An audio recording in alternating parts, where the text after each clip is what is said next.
Hey, everybody. Wait a minute. Oh, gee, here we go. Right? Welcome aboard Hot Mess Express, everybody. Welcome in, gatekeepers. How y'all doing? Wow, that was something, right? I hope y'all enjoyed that. I had to do we are doing featured artist tonight is again Kevin McLeod. And I know I'm not saying that right, but I'll never get it right. It's Steve and I back and forth it all the time with that. And he doesn't know what it is either. So I'm going to say McLeod. Just a wonderful composer, wonderful artist. Find him all over YouTube, kevinmcleod.com. Just so many things and so generous with his talent because he puts it out there for creators to use. And that's fabulous. How are y'all doing tonight? I see Lynn Monet and Ted. Wonderful. How are the waggy tails? Uh, all tails included there, Ted. Missed you. So glad you're here tonight. You're going to love this. Glenn, hello, Glenn. Hello, and Lindsay. Oh, I hope this finds you feeling good and just you know got a tiger by the tail. I hope everything is well. And Chi, welcome in, welcome in. And Edna, hello, hello, hello. Vixen, Doe, Monica, hello, hello. So it's just me and my big damn mouth tonight, and but I'm excited about this because again, just like with ghosts, Bigfoots, and I don't care whether it's a chupacabra or a mystery or a missing. Somebody went missing and we don't know where they went. They were here one minute and gone the next, and oh my god! And then they show up where they've already looked like 15 times. I mean, that stuff's crazy.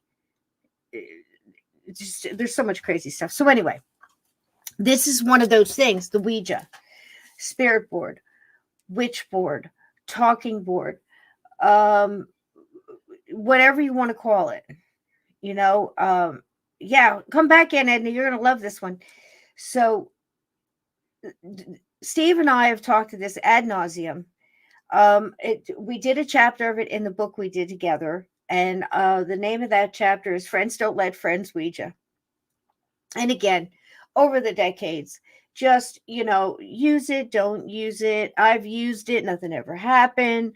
I used it once, my whole life fell apart, and everything in between, right? So Steve and I, and again, I don't like to speak for Steve when he's not here, but I feel confident in saying that he agrees with me, so to the point, because over the years, that you could write with a Sharpie on a kitchen floor and get a glass and get the same effect. Let's make that perfectly clear.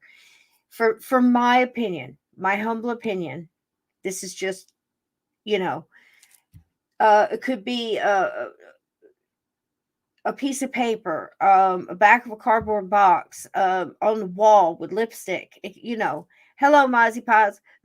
Can I call you Marzipan too? Because that would be so easier, much easier for me because my brain just can absorb that so much better. So thank you so much. And marzipan goes great with bacon as well. I'm sure, doesn't it, gatekeepers? So, and anybody I missed, Renice, hello, hello. So anyhow, Ouija boards. I mean, we can agree that I believe at this point, let's just jump to the chase. We can agree that this could be done with anything, whether it's a pendulum or a piece of paper or a chandelier swinging, in a foyer, amongst the wonderful art and shit. So it doesn't matter. That's not the point. I heard one story that was absolutely almost for surely made up because it was one of those. I don't know. I haven't seen Pancake. Pancake was here last time. He might pop in tonight. If you do, say hi to him and chuck some bacon at him. Okay. So so anyway, I heard one story that was so chilling. I promise you, and I'm not going to do it here, but I'll give you the gist of it. It was about a homeless man, which is just sad right from the get because that shouldn't even be in this country. Prove me wrong with science. So anyway, it was apparently he's in this abandoned whatever, and it had a ceiling fan. And over the time in this room, um, he felt a presence, uncomfortable, some things happened, little things here and there. And then eventually he reached out and started speaking to this spirit that appeared over the days he was there on the walls as a shadow. So it would be one of those things that followed the shadow. It turned with the corners, which is creepy. Oh, geez. So there's some things that are just extra creepy, like anything coming down backwards and upside down any staircase is creepy. Anything crawling across the ceiling, I don't care if it's a spider or you don't have to agree with me. It's like that song. And Edna, what was that chick that sang in Sound of Music? Uh, uh, gee, I can see her face. I can see her. The hills were alive. Um, anyhow, she had a song. My favorite things. It's like all the stuff that's just typical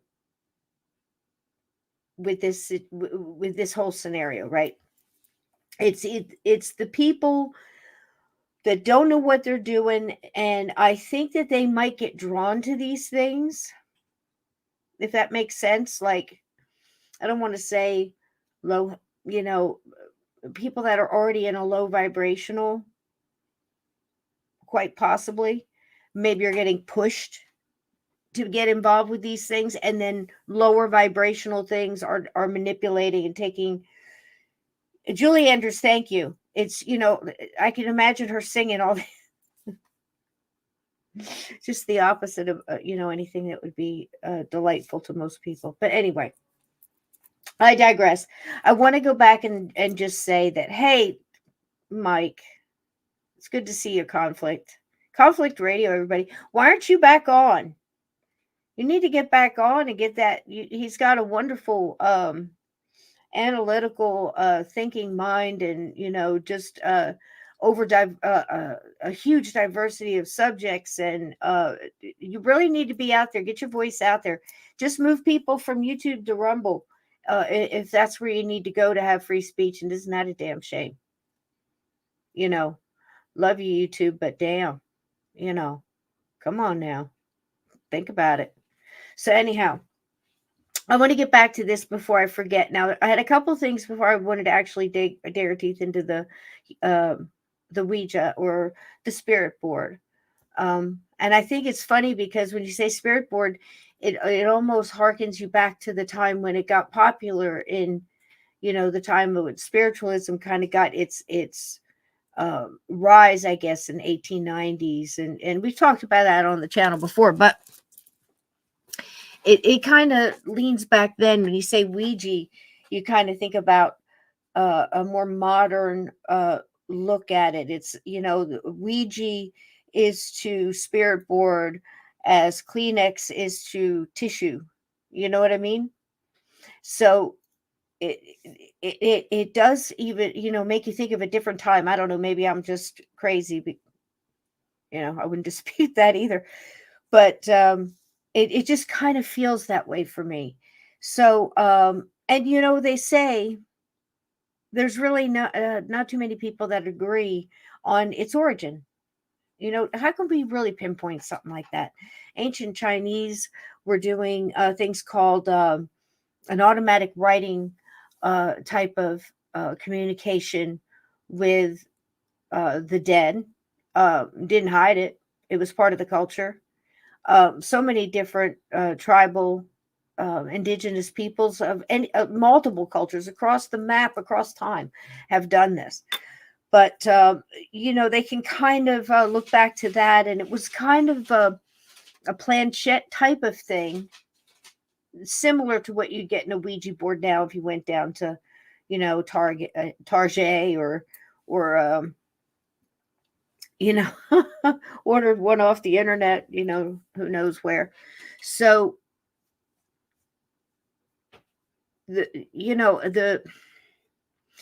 it's really kind of funny when you look back over it, and people are just arguing where it came from and where it started from. You can't really do that. And that's not really what I'm talking about tonight. Tonight, I'm talking more about not whether you should or shouldn't, but maybe how you should and how you shouldn't. Um, it's amazing to me with the Ouija board on how popular it got so fast. Um, there's some little bit of mystery and a little bit of chicanery and some some real downright you know um evil things that were done around its growth once it started getting into the hands of the businessmen and the money started coming in and families betrayed family members and greed and money and all that kind of stuff, as well as coming at a time of a great war.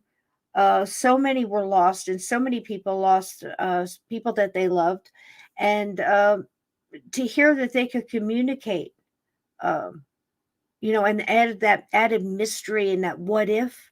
It's just again, like I said a couple weeks ago, we were doing 1923, just like us, you know. So very interesting stuff. But I want to jump back for a second. And I had a delightful week with the comments, and I love it when you guys comment. Ted, you're always in there, and Edna, Lynn, so many of you, Vixen Doe, Bernice, and everybody that gets in there and puts a heartfelt comments under these shows, because it helps people see it. Because YouTube, it now has like a video column and then a live column. So anybody new to the channel or new subscribers, and again, please, if you haven't, please do. We're all over the place here. This is the Hot Mess Express.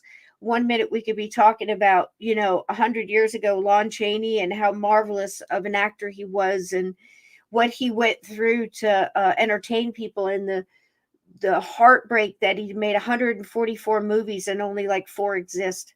Just from that to yeah, I was abducted by a UFO. Aliens took me up in a UFO, um, out of my loft when I was getting ready to milk the cow or whatever. We're full spectrum here. And we have fun getting there. We enjoy the journey.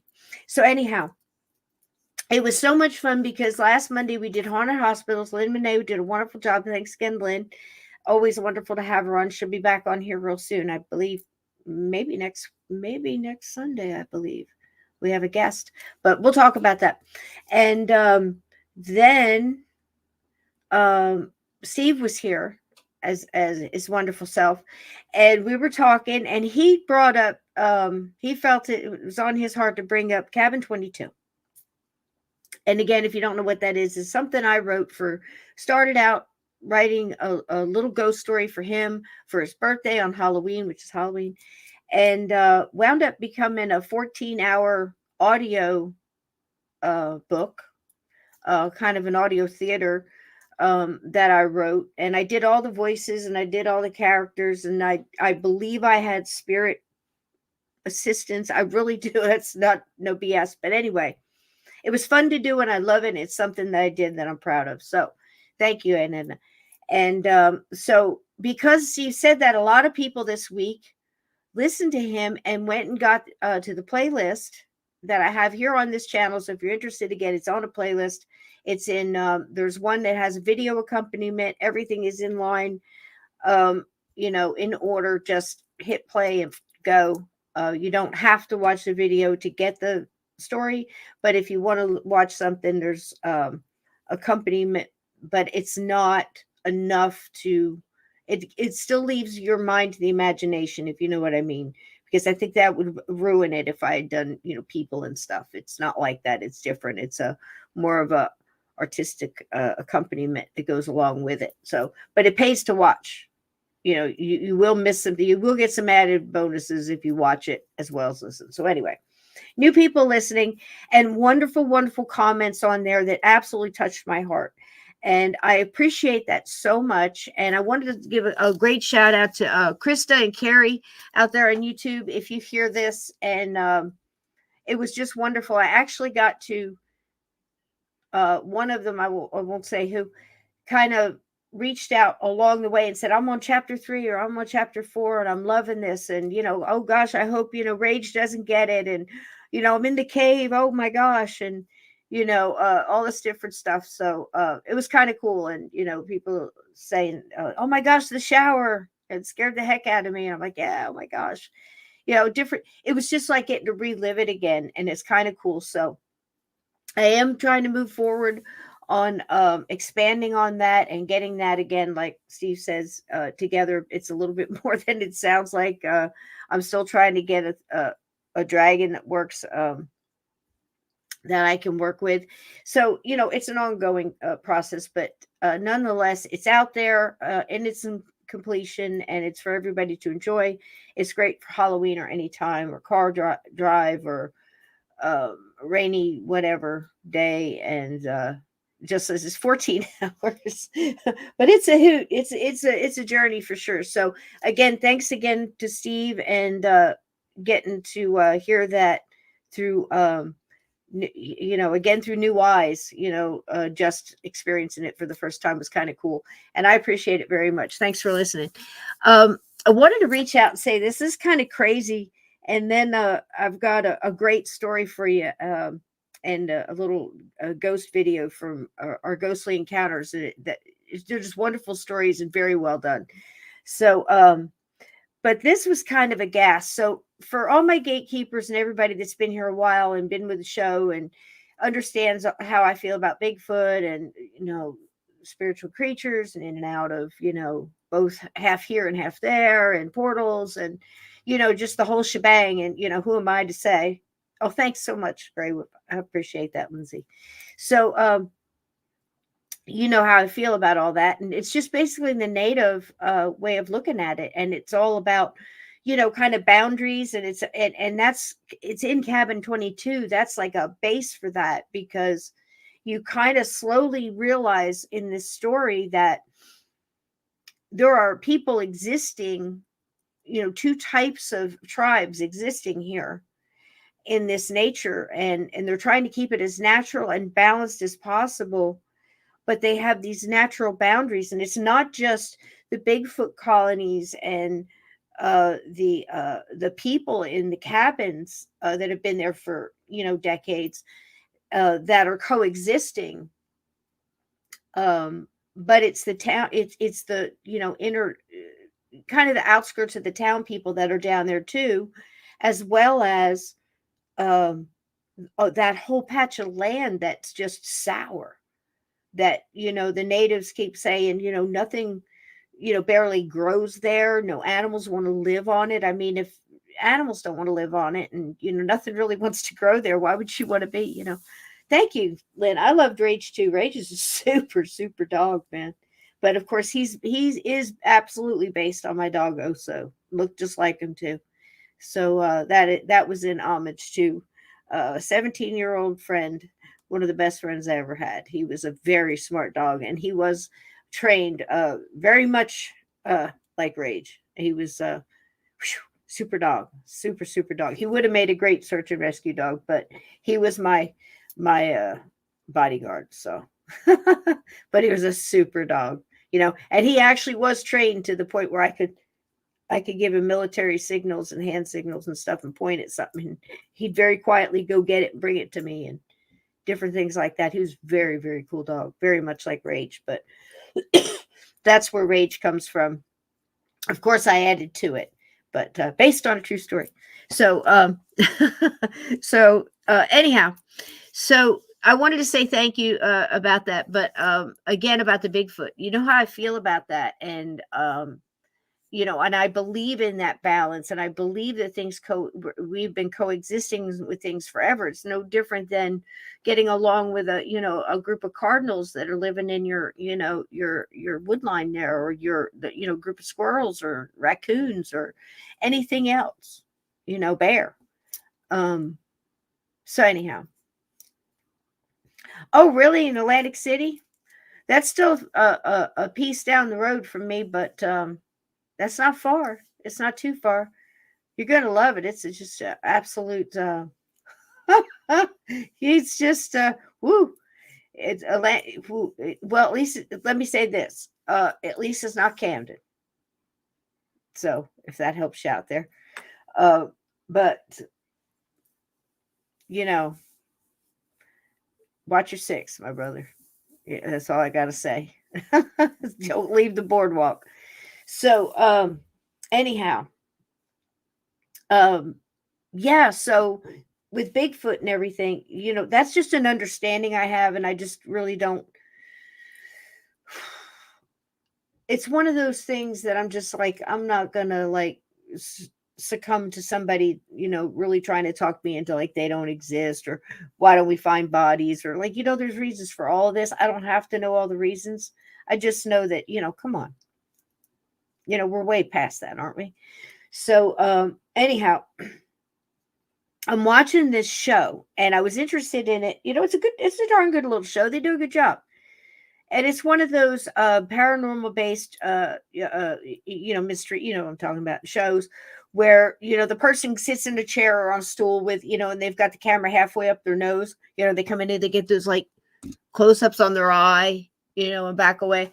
And they're telling the stories like, oh, I was in the woods once and I heard this stuff and, oh, you wouldn't believe it. And, I heard this sound and, got my flashlight and, automatically what everybody would do, I ran into the dark woods, to go, whatever it was.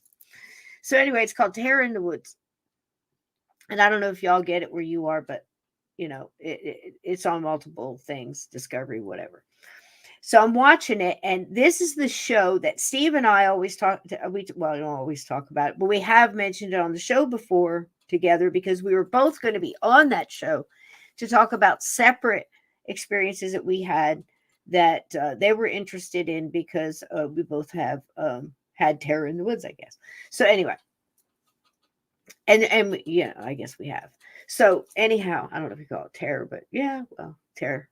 So anyhow, for whatever reasons we didn't do it, I know I can give you my reason was ultimately there was a lot of pain in the ass stuff going on and things like that. But ultimately it was like, I don't want them to take my story and change it. And I don't know these people. And again, in hindsight, it was a decent show, but you don't know because once you're there, they're going to do whatever and chop it up. And I didn't want it to be one of these shows where I say, I heard a sound and, they've got this like, 5-horned demon standing behind me, breathing down my neck or something. I didn't want to be a part of something like that. And I didn't want them to ruin my story. Does that make sense? But, and you've seen it, they don't do a bad job, right? So anyway, and, again, I can't compare it because I have had a few friends on there. They haven't had anything bad to say. And other shows too, like haunted hospitals and haunting and you name it, across the board. There's all these different shows. Some have had good experiences, some have not. So there you go. Much like the Ouija board. Yeah, I like what I did there. So anyhow, I'm watching this show. Now, I had to share this because you guys will understand when I say this. I have nothing to say about the family other than, this poor family. I can understand the position they're in. They're out in the middle of the woods, nowhere. Lucky enough to get a piece of wood, to back up against a piece of woods that goes for like 1,000 acres behind them, just woods, wonderful. However, they can have some consequences to it, So, and I know I've been in this kind of sort of that situation before. So anyhow, and I don't have funny honey tonight, just in case anybody was wondering. But I wish I did. I need to order some more. And that's for sure. So anyway, these poor people, and God love them. They seem like a wonderful family. Mom, dad, son. Son's like a carpenter. Is always working outside, which is handy because this is where he sees a lot of his Bigfoot sightings. This is where he's out there with the old sawhorse and he's measuring something, he's out there measuring twice, cutting once, and all that kind of crap, right? So, and he hears stuff in the woods, the growling, the cracking of the limbs and all that kind of stuff, and he feels something. He feels like he's being watched, and it escalates, and and it fast forwards into he's actually catching stuff on the house camera. Now, why he didn't put I don't know. Don't ask me any of that. This is what the guy told. He told the story. His mom and dad was there. Again, lovely people. All right. I have nothing about, So, something just happened. I don't know what. Hold on. Here we go. Are we back? I have no idea what just happened. It's so weird. Are we cool? Are we 5-5? Because y'all just went totally, the whole screen just went totally black. Not weird. So anyway, this guy is out there doing his carpentry and stuff, and he sees all this stuff. He's catching figure on the camera, and it's huge. Thanks, guys. 5-5. So he's seeing, but it's blurry. Out of focus. It's too far for the camera. So here's what happens. And all this is over time. He's telling the story. It's a lovely story. Again, lovely people. And they're not too concerned.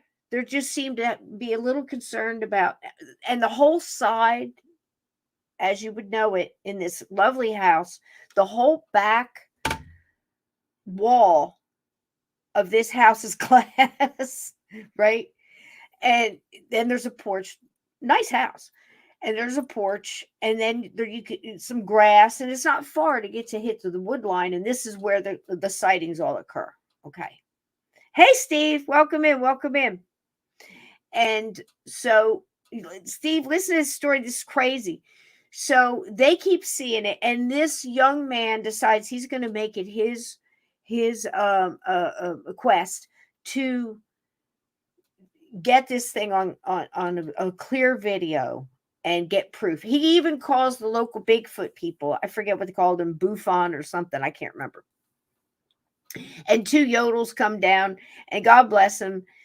They've got the backpacks and armed with their flashlights, and they're out there, and they actually get a sighting. Not only do they get like a sighting, like a blurry sighting, but they get honest, where all 3 people, because it was this kid and the 2 yodel dudes, they're out there, and they all hear 2 separate big foots, right? And they're doing kind of the wolf thing where they're kind of circling them and kind of like trying to hone them in a little bit. They're working them, right? Much like the Rougarou in Cabin 22. Because this is how, it's predators, right? This is how predators work. I don't care if you're a crow, a wolf, or, smart people, fight like that. Many indigenous, I think about it. It's guerrilla warfare, right? So, anyhow.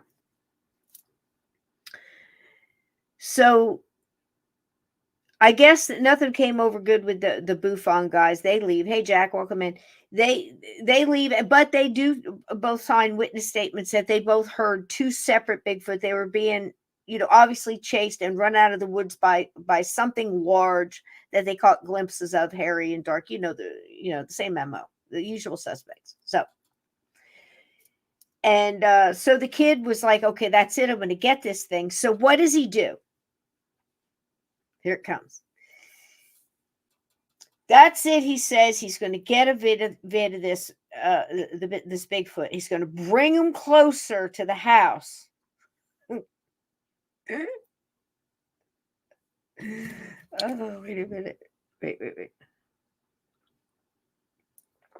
He's going to bring him closer to the house so you can get better visual on it. So he takes chicken leg and he nails it to the tree because he feels like if he just brings just a little bit more. Right. So he does this, and he's sitting there behind the safety of his wall-to-wall freaking glass, right in of all this glass, beautiful view of the woods. And I'm like less than 25 yards off, less than. Definitely not far enough for my taste, but there you go. So there's this chicken leg nailed to this tree, and now I'm not a big person on letting your animals out and coming back in and all this other stuff. It lessens their life. It brings stuff in. I know it, and gets better. So anyway, and I'm watching this unfold on this wonderful show, Terror in the Woods. Okay. So, and they're reenacting this whole part. They got this yodel actor out there, and he's actually nailing this chicken. He's probably got salmonella. Nail his chicken leg to the tree. So anyway, they let their cat out. Beautiful cat, black Persian. I don't know. That was the actor cat. I don't know what the real cat looks like. So anyhow, but this cat was beautiful. And on the video, I did see the video of the cat, come to think of it, and it was a black Persian. So either it's the same cat reenacting the actual event, or it's a very good actor match for this cat. So anyway, cat gets let out. What is the cat attracted to? The chicken leg. So the cat's sitting. Now this is on perfect video, and you can see it yourself on Terror in the Woods if you get that show. I don't know which episode or season it is, but they're all worth. You won't mind watch them, binge watch them. You'll hit it. So this cat is sitting underneath this chicken leg, and on video, what steps into view? Mr. Bigfoot himself. Very large, very hairy, very slow moving Bigfoot. And it comes up to the tree. And of course, it's pixelated. It's not in 5D or nothing, or 4G or whatever you want to call it. But you can see it. And it's kind of like up on the tree where the chicken leg is, but it's not like out in front of the tree. It's kind of like in and out and half up and comes back and moves. It's doing a little of that. Then it does the most horrifying thing you've ever seen in your life. It picks up the cat. And for some reason, this show decides what it's going to do is it's going to start interviewing the people about how they felt about that at this point in time. And what happened to the cat? Everybody here watching this right now is thinking to themselves, if I had seen that picking up my dog, and we've all heard stories. Something got my cat, something got my dog, whatever. You're going to react and run out there and help it. No, they're sitting there watching this, or at least the kid is. I don't know where the mom and dad is. Once again, they're lovely people. Okay. Yeah, right? Exactly, Ananda. So you see them. And again, they're asking, how did that make you feel? As Chris Rock would say. I love that part. Yeah, for those of you that don't know, but it's like, how did that make you feel? So he says, the dad says, now he's an older Southern gentleman, and you got to take that into account, where he says, I thought the cat was going to be his dinner. I thought the cat was dinner. And he wasn't broke up about it, but he wasn't like, the kid was, when I saw that, I didn't know what to do, because, he's thinking all these things are racing through his mind. He's thinking, okay, what do they eat? I'm sure they eat deer, and they do this and this, and all this stuff's racing through his mind. So whatever. It panned back to the caught on tape. And what happens? What do you think happened? The Bigfoot very carefully put the cat back down.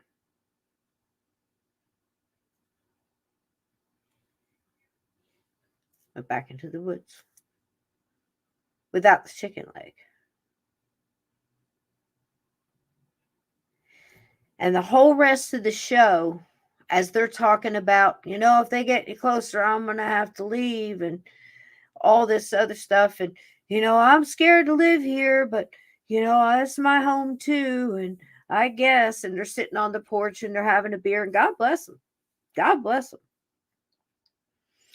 And I'm thinking automatically what I think I've known most of my life. That's all you needed to know. That Bigfoot showed you everything you needed to know about that Bigfoot. Leave it alone. Leave it alone. This is how far I'm coming. I'm not here to hurt anything.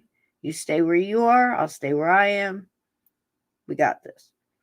Should have pulled, a Mrs. McGee, baked it an apple pie and left it out there on the stoop at the woodline.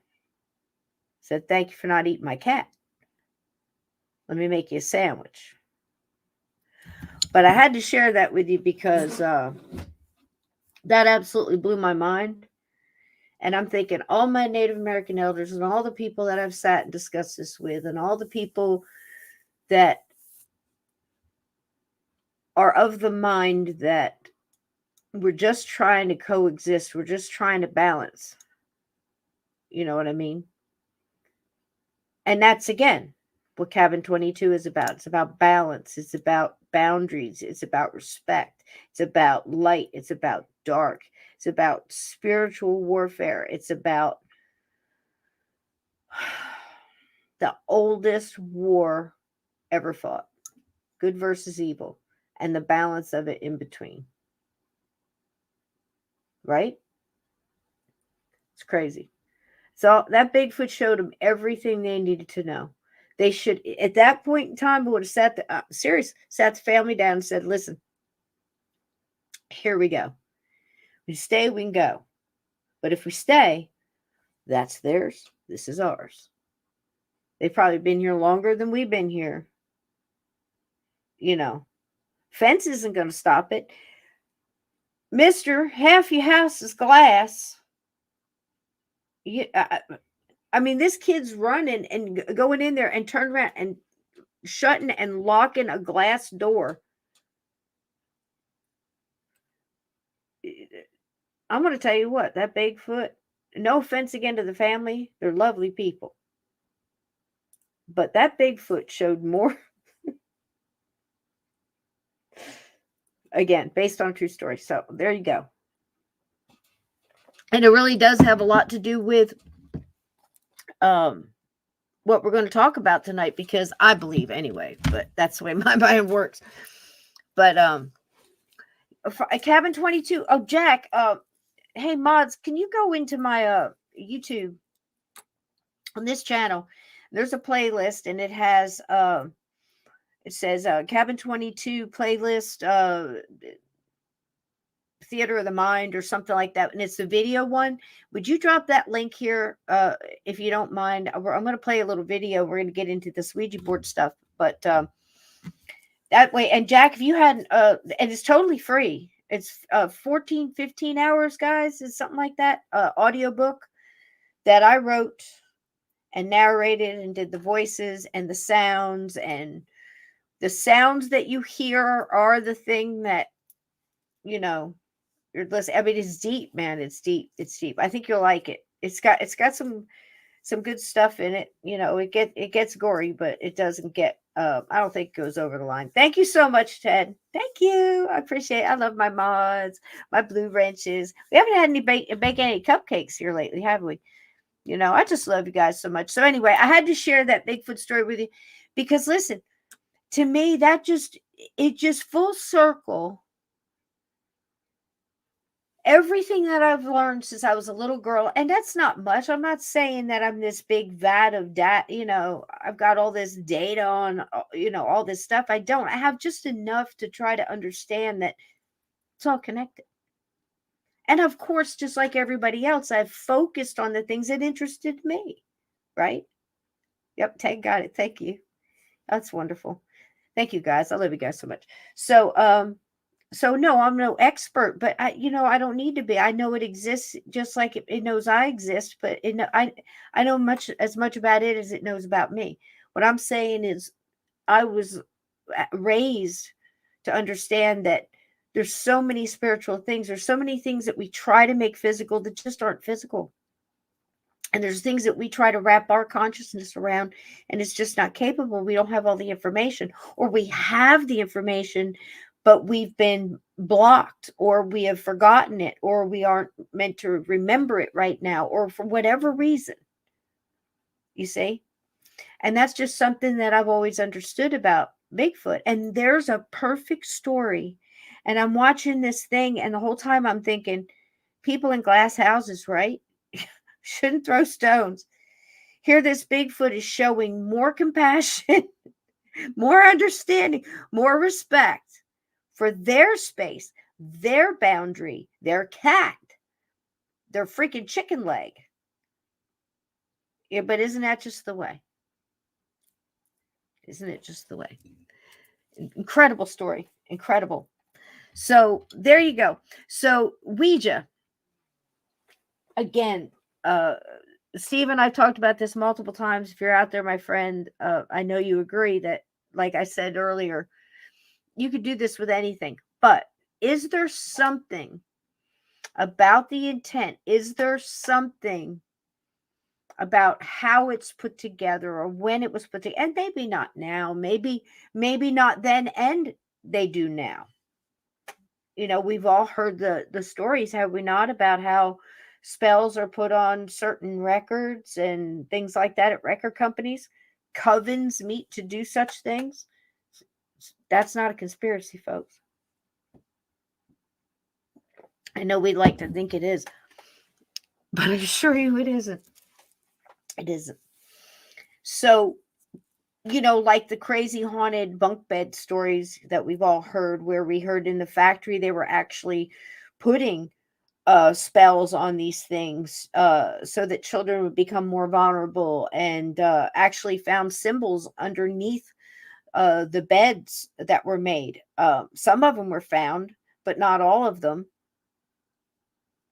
And it's odd because I did hear something. I did not get it confirmed, but I did hear something. And, I tend to believe it, that most of them that were found, the bunk beds, the wooden bunk beds that were part of that whole thing in the 70s and early 80s, went on for quite a while. Most of them were found in junkyards. Now imagine, not Goodwills, junkyards. And what does that tell you? Parents got smart, Thanks, Lynn. I agree with you too, and I don't even know what you said. So anyway, it's just you and me tonight, guys, and it's wonderful, to be in here with all of you guys. I feel like sometimes we're just in a living room all talking, and I've got a little dry erase board, and I'm trying to tell my thing, and my train keeps going off track, but I just have a great time talking to y'all. And sometimes I do that because I'm wacky, and sometimes I do it because something wants something said. You know what I mean? And when all this energy gets together, Steve and I were talking about it. When all this energy gets together, it's like, okay, they got the chance. So and I'll be like, what did I say that for? And I was like, okay, fine. Where was I? So you'll see that happen. And it's funny because if you feel like you got something, like you needed a validation, and I just say something wacky out of nowhere, take it, because they use this show to keep the lights on. I know it doesn't seem like it, some of the things we talk about, but even talking about, Ouija board stories that went bad, or, what could possibly go wrong? A bunch of teenagers getting together with a Ouija board for a weekend during a thunderstorm, but it still has to do with keeping on the lights. Know thy enemy, right? You got to know what you're up against. You got to know what works and what doesn't work. And here's another thing, probably more important. You need to know why it works and why it didn't work. And it sounds funny because if you're just popping in this show, or you're new to the show, and you might not realize that I'm a sneaky SOB. I'll tell 5 different things in one story. And that's not because I'm smart, or I'm this, or I'm that, or anything else. I'm used to teaching like that. I'm used to, in all of my different jobs, whether it's bartending or teaching jewelry, or, running a platoon, or whatever it may be. It's all leadership and trying to get the whole thing apart and have people get your point, It's all part of that. I'm throwing out all different things at once. So we'll watch like a little 10-minute ghost story, but everybody in here is learning at the same time by different little details that these people are saying. They have no reason to lie. I can't prove that they are or aren't. I can tell you this, that most of the stories that I do hear, I've heard them, similar stories before. And there's certain little things in the story that helps validate it for me over the time I have spent in this subject, which is going on 50 years now. And I've paid attention and I've tried to, So it's interesting to do these little things and revisit these things. And I tried to say up front in the beginning, I think you could do this with anything. But I do, for some reason, think there is something about certain Ouija boards that might be worse than others. Why? Multiple reasons. Multiple reasons. Whoever made it, what was put in it, what intent was put in it. Was there spells put in it? Does that mean I think there's spells and all? No, not saying that. But I'm saying if they can send out hundreds of bunk beds, enough to affect children enough that there's an actual count of those bunk beds that fit from that manufacturer with pentagrams and symbols on them that match other ones that are found that were from that company. You know what I mean? There's some truth to it. You see? So it's really interesting to relook at something like this, because will it give you a little bit of information where you're trying to help somebody that might be in this situation? Can you guys, anybody here, honestly tell me that they don't know somebody, or let's just put it this way, a story about someone who got in trouble using a Ouija board? That's where it started. You can trace it back to that. That's when it started. Or have heard of a story that caused the dead issues because it was used, not just the living. People forget about that one. People forget that how many stories have you heard? Well, they're having a hard time and, something made it worse. And this thing got, everybody was, we were lost, but we were okay. And then this thing showed up and now we can't find our way. Does it sound familiar? These are ghosts talking. This is from real mediums and real people that get in there and dig in and get the real story, not the story that they think might happen or fits the narrative of the property or whatever, but the story that's going on at this moment in time in that house or that establishment. And the ghosts are saying, everything was basically chill until this woman showed up and started doing these things and, brought out this board and opened a door, a portal. And then all this stuff started showing up. Well, how did they do it? And I love some of these questions because they'll ask them, well, how did they close? How did they know? It was a random Tuesday night, back in the day. And they can tell them, well, they didn't close it. Again, people, we know. Real life. This happens. They open up a portal, people screw around, and they put mirrors facing each other. You got two antique 100-year-old mirrors facing each other in the hallway where people have, all kinds of crap went on, and, screwing around with Ouija boards and, dancing around the living room with chickens and stuff or whatever. And we don't know why it happened. Just who knows, right? So again, 100 people could use this thing. Nothing happened to them. You could do a blind test. You give them a placebo Ouija board. You know what I mean? Or something. 200 people get a Ouija board, go off, sit under a tree, summon the dead, turn it in, go about your day. Blind test, right? How many people? I couldn't tell you. But I can tell you, I've heard enough stories and I've seen enough stuff. And again, you know what convinced me was what I just said. Because what it does to the dead. Welcome in, Gregory. Because what it does to the dead as well. How many mediums do we have here? How many people with homes and paranormal groups, investigation groups that have heard the stories of how many times, Lizzie Borden's house. Several mediums have gone in there and said she crossed over. What's left in that house is the manifestation of the energy caused by the constant talking about it, calling it, Ouija board.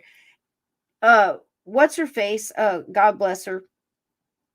Went in there. Amy walked in there and said, "There's a Ouija board here somewhere." It was right there behind the couch. They're sick of being bothered. They're sick of being called.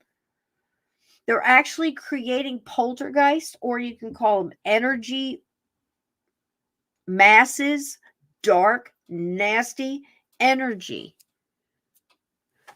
from a collective of everything that happened on the property and happened in the house, and the anxiety and the constant calling up of things and summoning this and knock on that and are you here and did you do it and where's the weapon? Do you see what I'm saying? Like a topa. Yes, Vixen, like topa, but different than a topa. Doesn't have a personality or spirit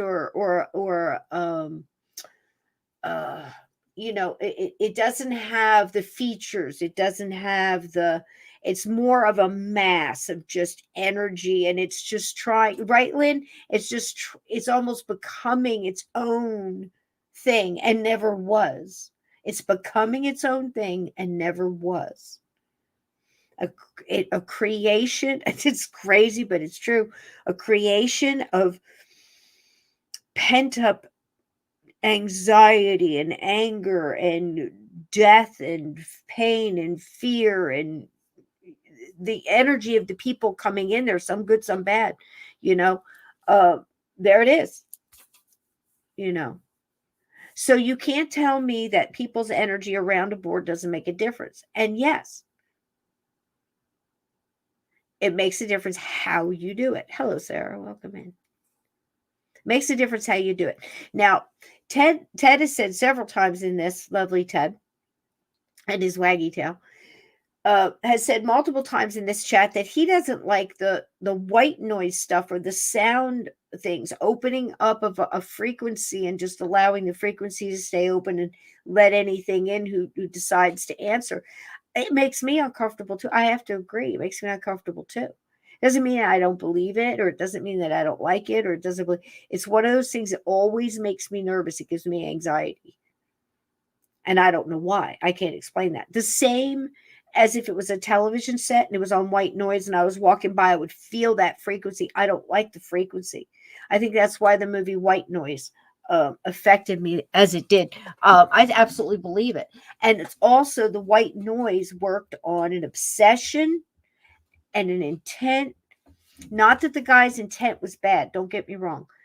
It worked on an obsession and his, it's the word I'm looking for, his drive, his it's more than an obsession. It's a hunger.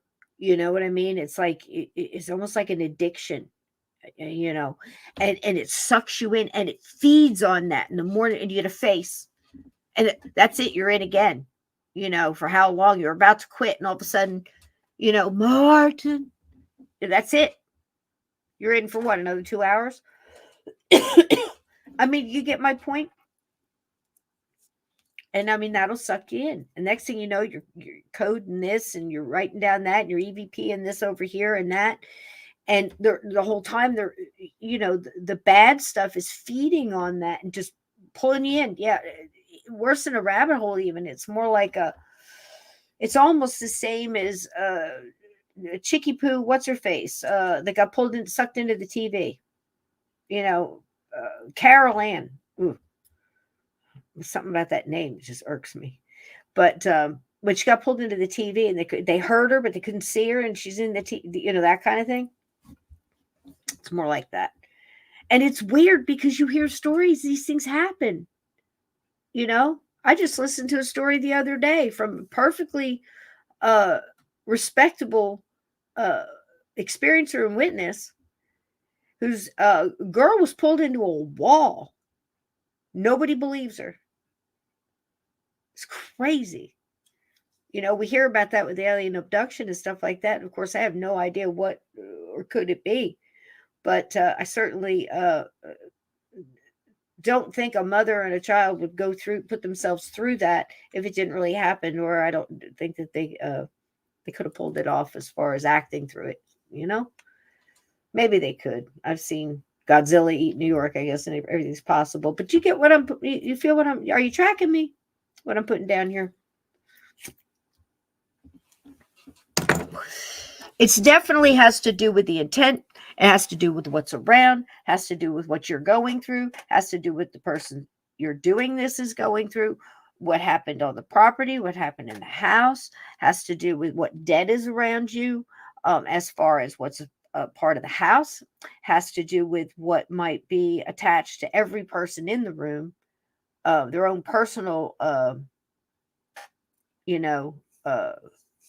little horror show there, whatever they got attached to them, whether it's dead following them, you know any number of things. We need playing card, we need trading cards or playing cards or something, with all these things, from these demon attachment things, these lower level, kind of minion kind of things that just like work on your addiction or, screw with your head. You're not good enough. You don't need this job. You shouldn't be here. He's cheating on you. She's cheating on you. Whatever it might be. Kill your whole family with a fork. Those things, they're real, folks. There's ones that hang on your neck, hang on your ankles, you drag behind you, follow over you.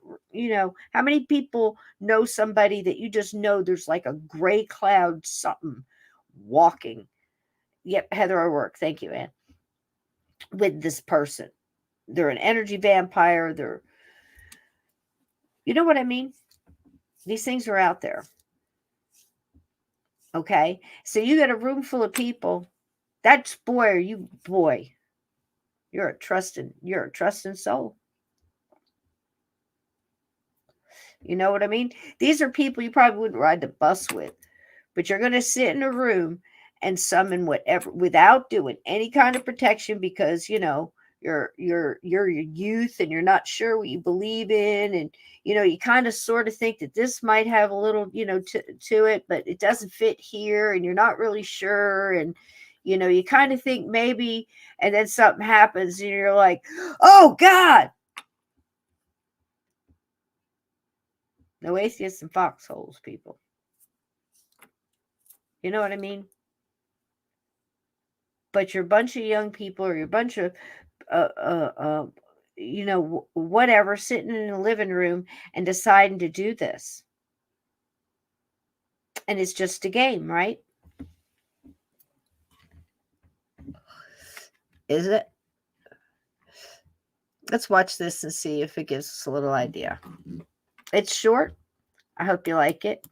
It's got a little bit of all the different kind of boards, from antique boards to a little bit of the history. But again, I don't think it matters much who started it, where it got started. What is it now? What is it being used for now? As anything else from, white willow bark turned to aspirin, turned to something else, from simple talcum powder, with just, for no apparent reason, let's put some asbestos in that. And, that'll do the trick. Or, God knows everything has been bastardized and twisted and screwed with till it's foobar. So what usually starts out as a simple thing like, hey, Sister Sarah or Brother John or whoever, we're going to sit down here at the table. We're going to light a candle. And we're going to talk to dead Uncle Fred, because this is what we do on a Sunday afternoon after church and after all the chores are done, after the cows are milked and the kids are fed. And we've said our prayers and thanked our God for all that we have today, because we know people that are so worse off. We're just glad to be together. And we'd like to say hi to dead Uncle Fred. So they sit down and do some automatic writing, or they read some tea leaves, right? Or a palm, or they flip over a card and they talk to each other, and they look at the caterpillars to see what kind of harvest it's going to be or how long spring is going to last. And they listen to nature, and they respect their place, and they respect the balance. If you don't have those kind of people sitting in the room with you, you might as well open your door wide up and say, hit me with your best shot, because you're part of that energy. And if you can't tell me that that's not going to affect the outcome of what comes through that table or that board, whether you see it at that moment or it decides to manifest 3 months later down the road because it's got nothing but time. Remember the song. Remember the song. Time is on my side. Yes, it is. So you can't sit there, somebody who's listening to this, and got your little hand on your hip and you're popping that gum or doing whatever else it is, you're flack your little lashes, and you're all in a fizz because I said Ouija boards can bring evil.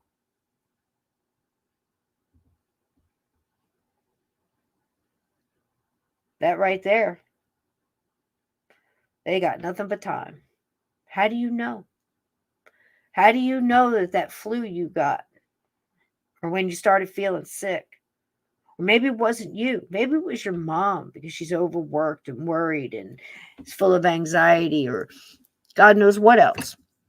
Maybe you got an alcoholic in the family. Maybe you got somebody who's got a little liver disease, and that just gets escalated a little faster. You know all that? You got that kind of x-ray, a life x-ray, where everything's just played out for you on screens and everything is explained? Because you're going to go on about your busy day. And might not realize that car accident you got in, that little fender bender, all of those little things that start to cause a chaos in your day, and decided it was going to get all up in your little daydream, and slowly, like the slow boiling of a frog, is turning into a nightmare. And you don't know if you're responsible, because you went in there and said, can you help me find the bracelet? Or can you do something to Sally because she was mean to me in class? She put a mean text, a mean tweet, or a mean text on my social media, and I'm upset. Can you ruin her day? And you go to class, and maybe 2 or 3 days later, maybe that day, maybe not for a week, because time is on their side. Maybe she doesn't show up one day, and you find out something happened to her parents or some other thing. This is how it works. So you need to take the arrogant and the ego and the I know better than you, and I've done this and nothing, and I've been using this for years, and all that, and rethink it. Because I'm not saying you can't use this for years. Cisco's not saying that.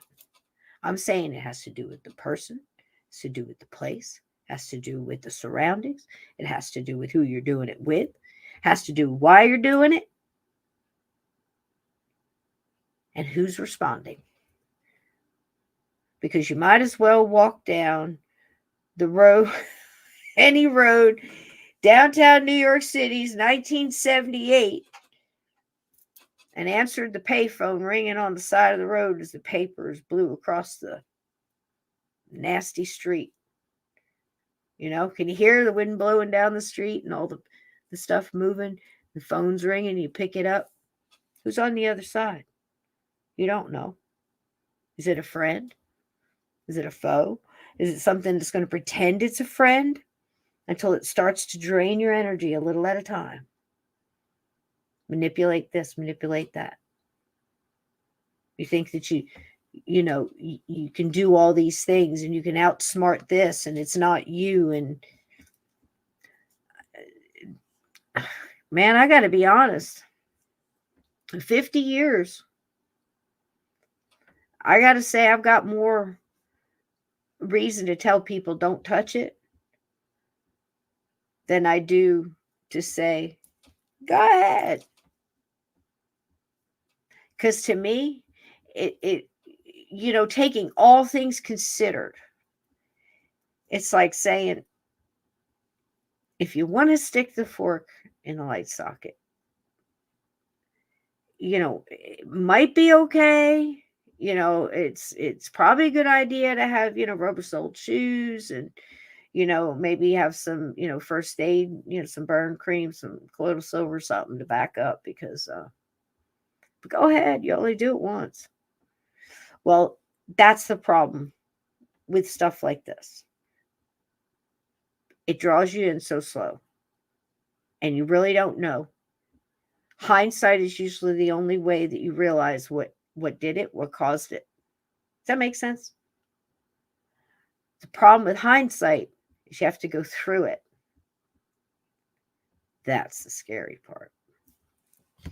All right, let's check this out. Hope you like it.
$3 million.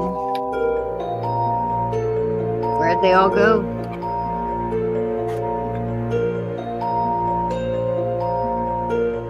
We all know that scene, right?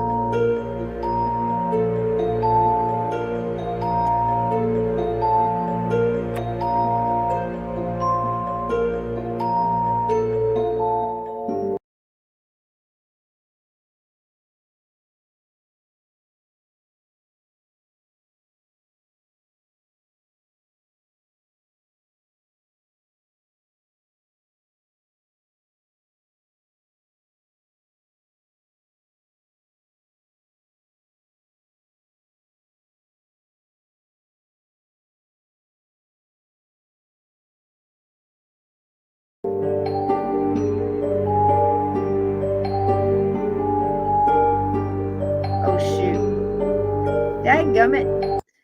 Welcome to the Hot Mess Express. I'm going to say it again. I'll go back. I'll fix it. All right, there. What I was saying was, choo-choo. Oh, board, baby. What I was saying was, this is important. The stamp. This is the original factory, Salem, Massachusetts. When the boards blew up, I mean, it was like 1896, I think it was, that they really, went through the ceiling. And they actually advertised the fact that if it is not stamped, if your board is not stamped, Salem, Massachusetts, USA, then you, my friend, have a fake. You need the original from Salem, Massachusetts. I'm sure it's just a coincidence, though.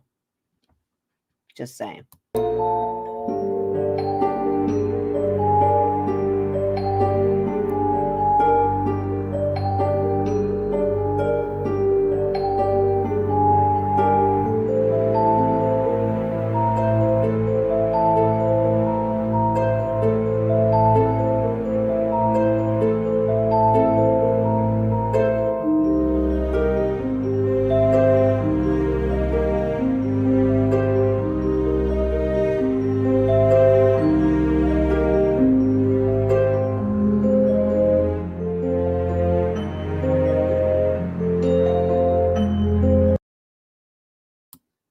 Yes, you saw that correctly. That, my friends, is the famous Barbie Ouija board in hot pink. There you go. Now, again, hot pink. So for those who have T-Mobile, and for you poor guys that work at T-Mobile that keep telling me that it's magenta, baby, that's hot pink. And they got you mine. You know what I mean? It's hot pink here. It's hot pink around your neck. Just saying, T-Mobile. So look at this. How about that? Nothing like your little girls after the birthday party having the sleepover, with the black candles and your, summon a couple of demons for the weekend. You'd be the talk of the town, right? The next play date. You don't think there's some low vibrational earthbound spirits that wouldn't love to get in there and get friends with one of these little girls? Come on now. Think again, because humans who pass and stay here have all their earthly, and if they were, I'm going to say it, I've said it once on this show, I've said it 1,000 times. If you're an asshole in life, you're an asshole in death until you cross over. And then they work with you and they knock some of that meanness out of you. But you don't think there's some, that some of those neighborhood creepers that, you know what I mean, that passed over? Just saying. Sitting around with the sprinkle cupcakes and the mermaid whatevers and all this other stuff and the Barbie Ouija board. You know what I want for Christmas, Mom? You can't tell me it hasn't done some damage. I mean, guaranteed 90% of them are at the bottom of the toy box or, whatever. Gone forever. It's a cute little joke. Oh, look, isn't that funny?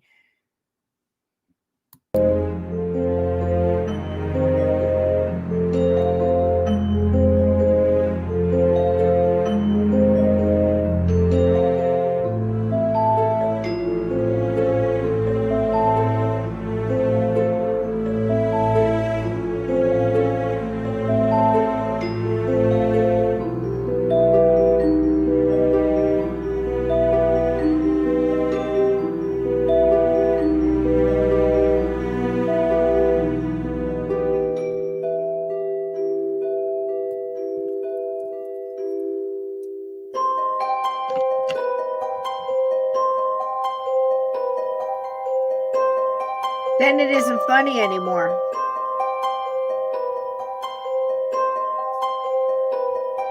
That's right, Ted. Good eye. I saw that too.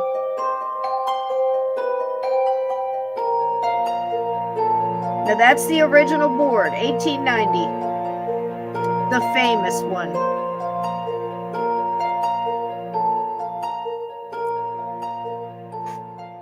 Yep, they're happy about it. Ain't that something? Nice Barbie board. I've said it before on the show. I had to show you guys because, you wouldn't believe it unless you saw it. And I mean, I thought it was funny. I can remember going to the Toys R Us when I was a teenager and, seeing all the Ouija boards like I showed there in that video. I can't remember which one it was. I can't remember if it was the one with the hooded figure on it, or if it was the one with the hands. I think it was the one with the hands that was out in the 70s. But the other one looked, thank you, Jack.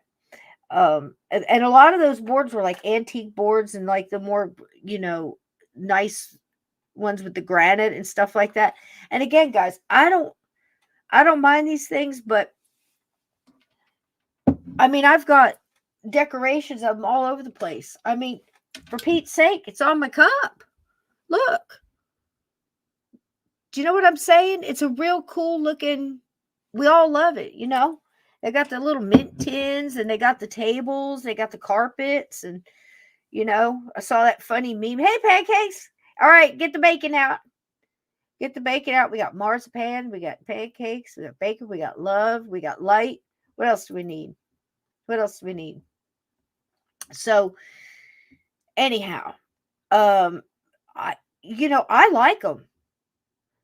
That funny meme with the hey, Susan Woodcarver, I saw some of your work. Steve was showing it off the other night. Absolutely talent. Unbelievable. Please feel free to share your link up here. If you can't do it, mods, please. Wonderful artisan, wonderful carvings and stuff. Just beautiful. And it was so funny when I was doing Cabin 22. I wanted to kind of give that whole thing a nod. Because when I was in Alabama, so many people did that wood carving with chainsaws and everything else, all different types. I just totally support all artisans. And I went in and I found some original works of a Bigfoot and the eagle and stuff to put in the videos for when Mr. McGee was carving those thing. That was his like little retirement. That's what he did to keep his sanity on that crazy mountain.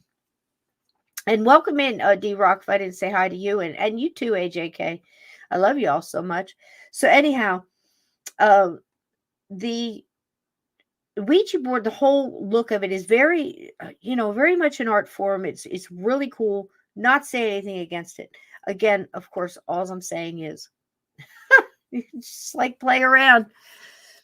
And shit happens. There's not a person in here that hasn't worked on cases, try to pull people out of the depths of darkness. I've known exorcists, demonologists, mediums, psychic mediums, trance mediums, extra larges, all kind, everything that have been on cases that all started with this. I don't know how else to put it. Even though at the same time, I agree, you could write with a Sharpie on your kitchen floor and use a coffee cup or a glass. All right. So there you go. And again, thank you guys so much for all the kind things that you were saying about the intro. I hope you really enjoyed it. I got so much more for you tonight, but I want to go ahead and shut down this other tab I've got. So I'm going to try. Here we go, Ted. Hang on. I'm pushing buttons, baby. Let's see. Where's my waiting music? Da da da da da da da da da da da da da boom boom. All right. Here we have one of the earliest. Now I searched it for every which way but loose, and tried to find one of the earliest witch boards, spirit boards, seance, that type of movie like back in the day. The earliest one I find is 1938, and I'll say it again, The Time of Their Lives, Abbott and Costello. It's in there, the Ouija board, the seance, the whole shebang. So in lieu of that, I found the next best thing. This is a very early movie 1986. So thank you guys for putting up that's Susan Woodcarver's YouTube. There you go. And again, support your local artists, guys. I mean, or your, around the globe artists, whatever. Support each other. If you've got websites where you sell, I don't care if it's Funny Honey or mint jelly or cow udder salve. I don't care what it is. Put your link up here, and whatever, get to know your neighbors and the people that you can reach out to for things, and support your trade people, because I'm telling you what, it's just gonna have to come back. So oh yeah, absolutely, Lindsay, absolutely. And yeah, so anyhow, I cannot vouch for the finery of this film. But I can tell you this, it's going to be easy on the eyes for you guys, because Tawny What's-Her-Face is in it, the one that married the White Snake guy. That was a big deal back in the 80s. She was also in that video with Sam Kinison. She was rolling all around the, what was it, Porsches, Ferraris, something, I don't know. So anyhow, but anyway, she's in it. So it's got to be a blockbuster, right? So, but anyhow, I pulled up this little piece. I wanted to play it for you, but also the description, the link to the description to this movie on YouTube is in the description on YouTube in tonight's show, because it is free on YouTube. You can enjoy the entire movie, invite the family, show it on the big screen, and because I'm sure it's a classic. So let me see if I can get this playing for you. Just this one part right here, just for a minute. It's all over now. So there she is. I think her hair looked even better when she was all done getting all shook around like that. That was, wonder how long they had to do that. A couple hours, you think? So anyhow, I don't know. She did what?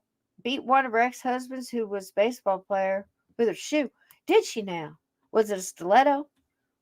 Was it a slipper? Do you know what kind of shoe it was? I think it makes a difference. Ted, what do you think?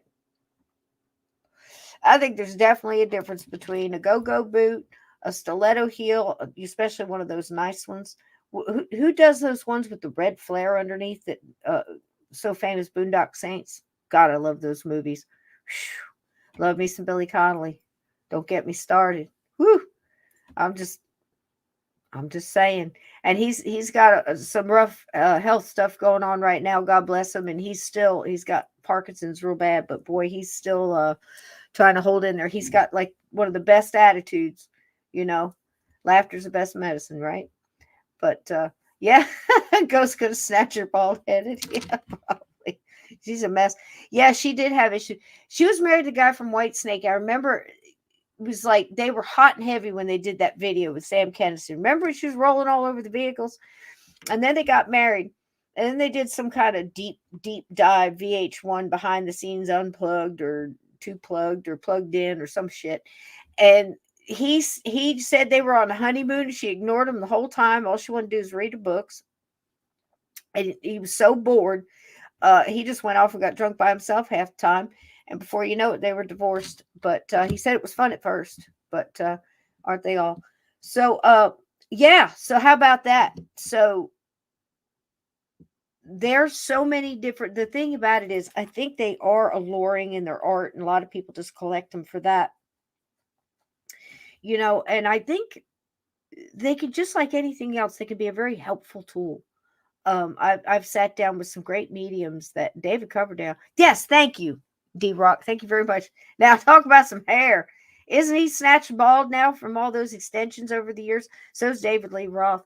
These poor guys in their hairband, and none of that hair was real. Horses were bald back then, and now the rock stars of the 80s and 90s are bald, and the horses finally get left alone, I guess. I don't know. No, I guess they don't.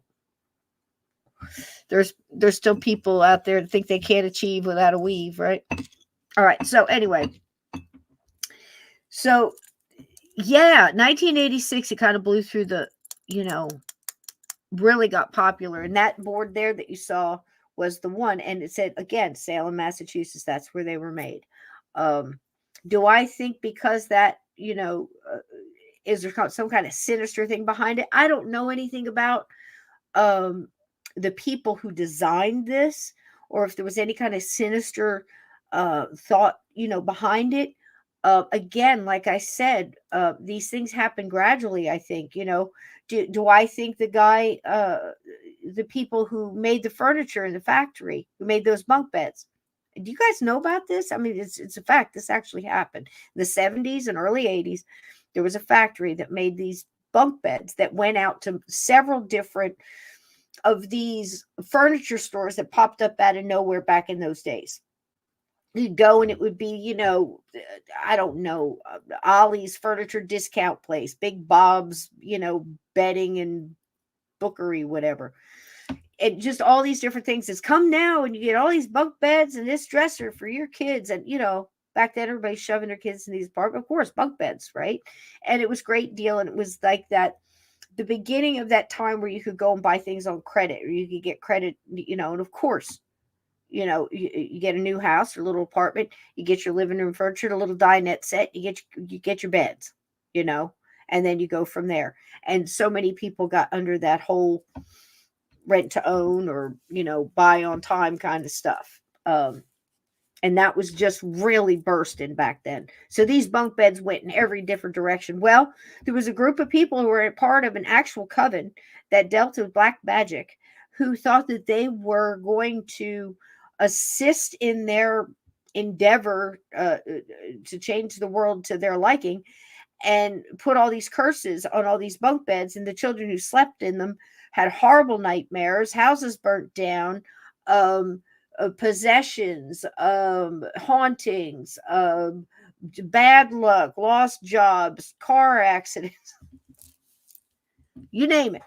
And those are the ones they could track back or track forward from people who tried to track these things to prove their point. It was first made famous in an Unsolved Mysteries, I believe, or it may have been a Sightings. And they talked about this family who had the hard time, and the guy was seeing the garage on fire, and the house was on fire, and the fire wasn't really there, and the kids were having nightmares, and shadow things were walking all over the ceiling and stuff, and dogs floating around the kitchen. It's insane. And they tracked it back to this group that worked at the factory that thought that they could do this, and were actually putting spells and oils and symbols and things on the wood that made the beds, and all of the symbols were underneath. And the people that saw the symbols, they were done in such a way as they thought they were stamps and trademarks from the company. And most, again, I'll say it again, the most of the beds that were found and able to be traced back, that were not destroyed or still out somewhere, at your local Goodwill or Aunt Fanny's hand-me-down, whatever. Better look under your beds if you got bunk beds. Those are wooden beds with the ladder on the side. Yeah. Wonder how many's still out there. These things, again, this is all part of the battle, folks. If you don't think that there's things working in the background to do things like this, to cause chaos and disruption and poisoning, and, again, you think 40,000-foot view. Where's the money? Is the money in the cure or a lifetime patient? Is the money in the cure or a lifetime patient? Ask yourself why we've been given certain people money since God was a child. How many of you raise your hand was trick-or-treating and collecting for UNICEF?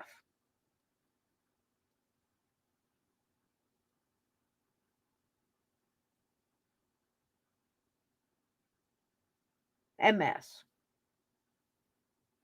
muscular dystrophy, cancer, childhood cancer. They haven't come up with anything yet. Really? But I've seen people walk into the woods and walk into a little look no more like a sweat lodge. Have some herbs. I've seen grown men bitten by a rattlesnake or brown recluse go through every single level that they could go through, wind up going back to nature, having a medicine man.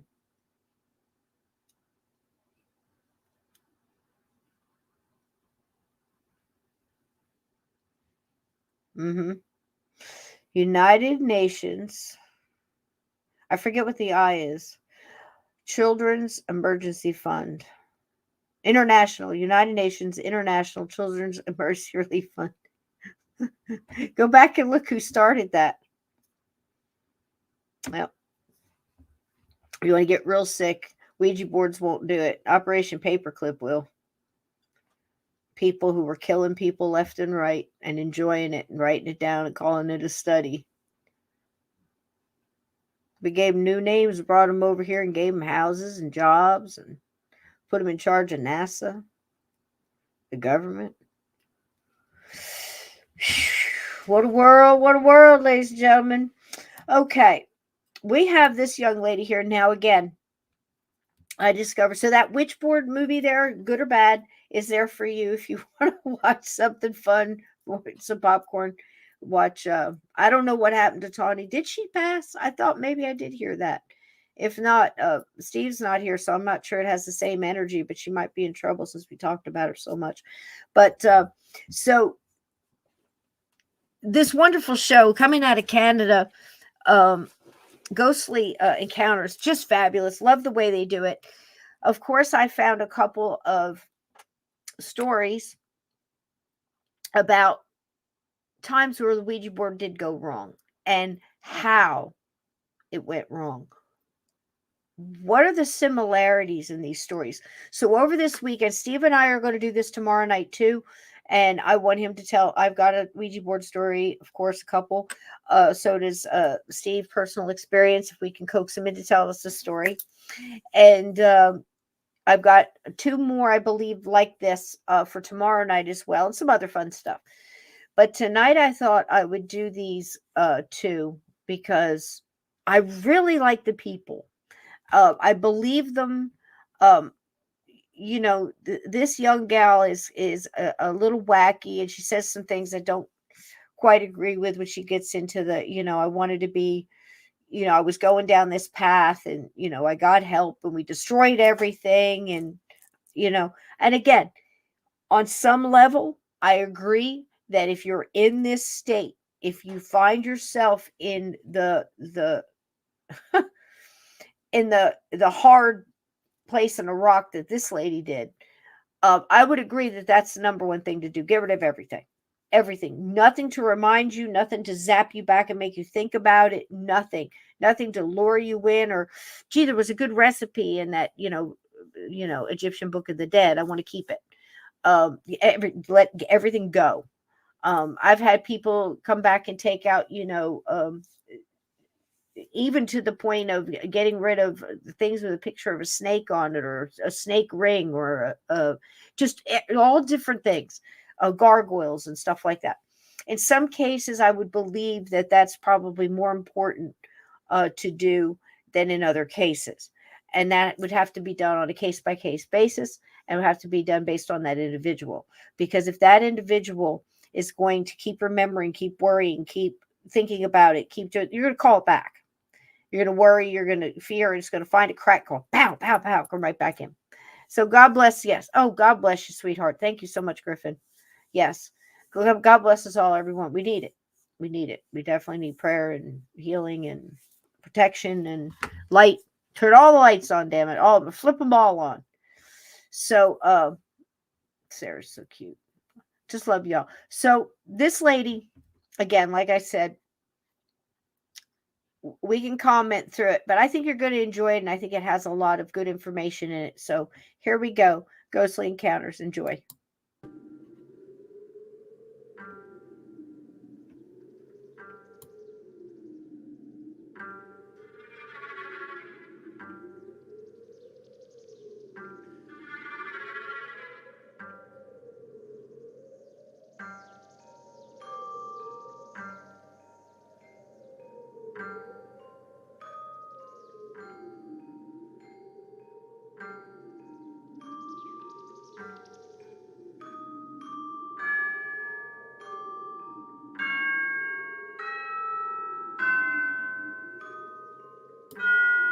How much do you love the kitty? I know. The way that we first began using the Ouija board was we had been at a party and someone had bought it in just for amusement. And we had a few things happen that night and we thought that it was fun. You know, it was a game. And we were kind of impressed with that. We thought that was kind of neat. So we went out and we bought one. Right from the beginning, I felt a power. I felt very powerful using it. And then people would say, well, what about this? Ask it this, ask it that. And like a narcissist, it just made me the center of attention. And I think that was the lure, really, is what it was. Then after a while, I got, gee, I don't kind of like this very much, because the little disc in the middle would move on its own. And then I was no longer in control of it. The power was taken out of my hands. We were just dabbling in things we really shouldn't have been dabbling in. And we began this game, but instead of us playing it, we were the ones getting played. Sound familiar? Shamans, witch doctors, mediums. They all claim they can open the door to the supernatural. They say they have special training that gives them control over the powers of the paranormal world. But what happens when the untrained dabble with this other world? Do they unleash forces they can't control? And if so, what does that do to their lives? Hi, I'm Lawrence Chow. Today in Ghostly Encounters, we meet Sharon and Greg. They both have stories about accidentally unleashing supernatural forces. As a young woman, Sharon Hayward experiments with a Ouija board. It feels like harmless fun at first, but before long, that harmless fun turns to fear.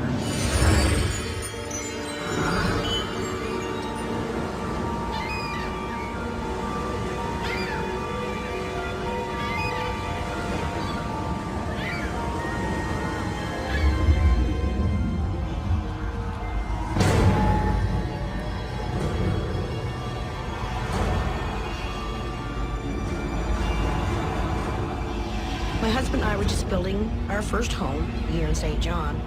So although we had the beds upstairs, down in the basement, that's where we had our stove and stuff. And I remember going down and putting bacon on for wheelie dealies.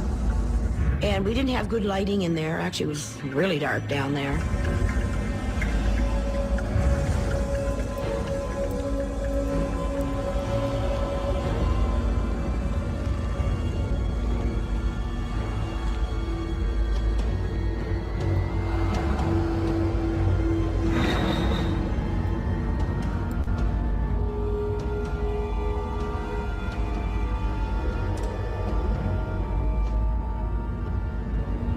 I started upstairs.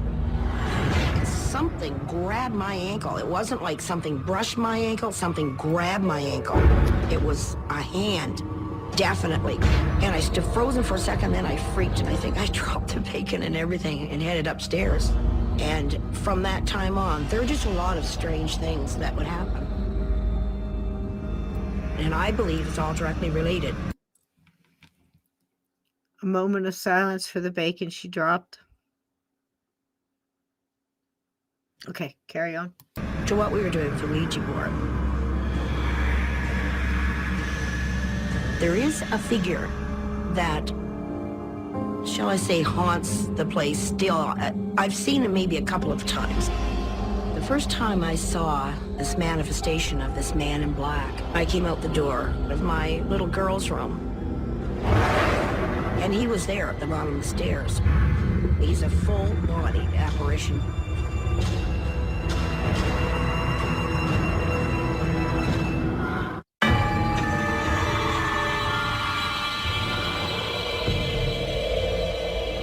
The first time I saw this manifestation of this man in black, I came out the door of my little girl's room. I remember thinking somebody's come in the front door, because there's our front door, and then bang, there's our steps. And when I turned to look, he was gone. That was a complete shock. It didn't feel threatening. I didn't feel I was in... It didn't feel threatening.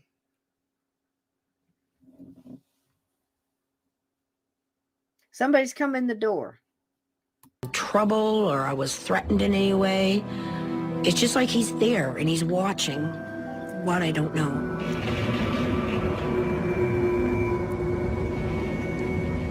put my son to bed, and I believe my daughter was having her afternoon nap. So I took that opportunity to lay down and go to sleep. And the first thing I remember hearing was my name, but it was Sharon. And I thought, that's kind of a weird way for somebody to be calling me. I wouldn't have friends that would call me that way. My friends didn't just walk in the house. And I had a beaded curtain at the foot of the bed that led out to the living room, and the beaded curtain started to sway in rhythm to the voice. Sharon. So I jumped up out of bed because I just knew in my heart that, you know, it was something bad. So I ran up the stairs, and when I entered the room was very cold. I could see the drawers were moving in and out, and the whole crib was just trembling. There was a feeling of an anxiety, a panic. It feels like you can't breathe. It's just like you're held in space almost. I felt the whole place was being overtaken. So I grabbed my son up, who was still screaming, ran down the stairs, and called my husband. And all I had to say is, we're in trouble.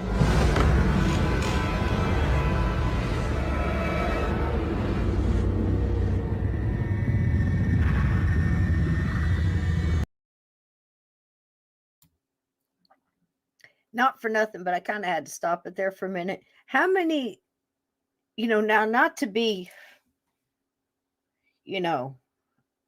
saying women are mostly home or guys are usually at work. Listen, back in the day, that's how it was. So I don't want to hear nothing about that. Nobody's going to call in here and start yelling and screaming at me saying women need to work and don't not work and I had to work. Don't even think about it. So what I'm saying is, how many husbands got calls like this? We're home, baby's flying around the nursery, grandma's been dead 20 years, crawled across the ceiling, you got to come home. I don't know how many of these stories I've watched where people did that and they call the husband, you got to come home, we're in trouble. First of all, I don't understand why she's still there. The baby's crib I couldn't stay in a place where I didn't think my kid was safe. That's, even if it was hard, again, hold all your calls. I think I'd rather be with that sister I didn't get along with or that aunt somebody or whatever if my child was safe. Now, come on. You'd camp before you did this, right? Am I right, Aunt Edna? Or you'd call somebody, invite the entire prayer group of, our sister and Lady of the Lake and, Four Hallelujahs Church from down the corner to come in there and do 24/7 praying. I mean, there's a lot of these people that'll do that. Whatever you need to do to protect your kids. If that's the only thing you do at the time, that's all you know. But you don't sit around. This is what I'm saying. Aunt Edna, live in a tree first. Exactly. Thank you. I thought I was crazy. Apparently, again, somebody said she was thick-skinned. I'm like, yeah. Oh, man. I don't get it. It was exhausting. I remember feeling so physically ill to my stomach. And I know beyond a shadow of a doubt that it wasn't just something that was in my head. I knew that there's something evil going on.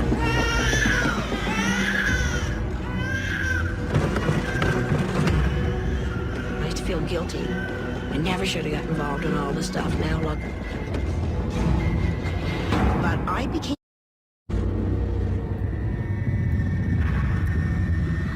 I have no explanation whatsoever for what you just saw. I remember Carry feeling on. So physically ill to my stomach.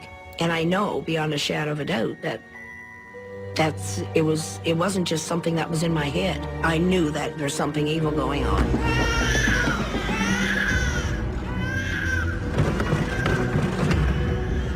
I used to feel guilty. I never should have got involved in all this stuff. Now look. But I became not scared. I was angry. I was fed up. I had 2 kids. I didn't want that kind of life. I wanted to be a Christian. So I just started fighting back. Not to do that, the pastor said, you have to leave all this other stuff behind. And so the pastor came over and blessed each row.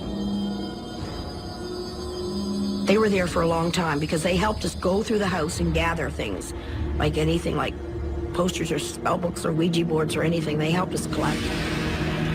Took them outside and lit a fire. I won't go near it, and I won't go in a house that has a Ouija board in it. I believe that strongly, that it is a portal to something that's not good. But there is no such thing as dabbling in the black arts. You're either in or you're out. And when you try to leave, you know, it's a struggle. But I feel that I won that struggle. And I'm much happier for it.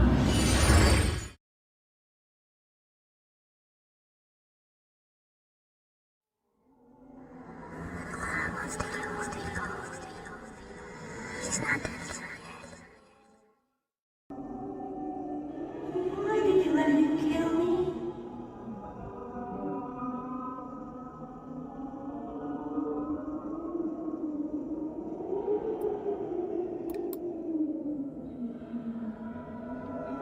It was the clown. Make the clown go away.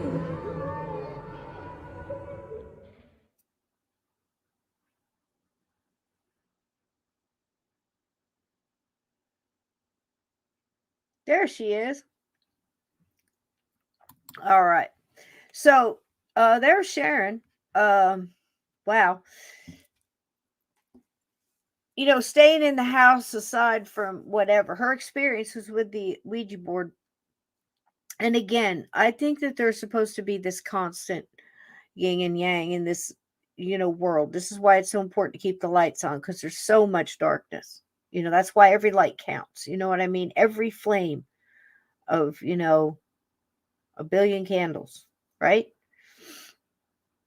And that isn't no 1,000 points of light should. You know what I mean? That's something totally different. I'm talking about your light. You know I am. So, yeah, this whole yin and yang thing, I think it's important because it's struggle for the middle, really. You know what I mean? Think about it.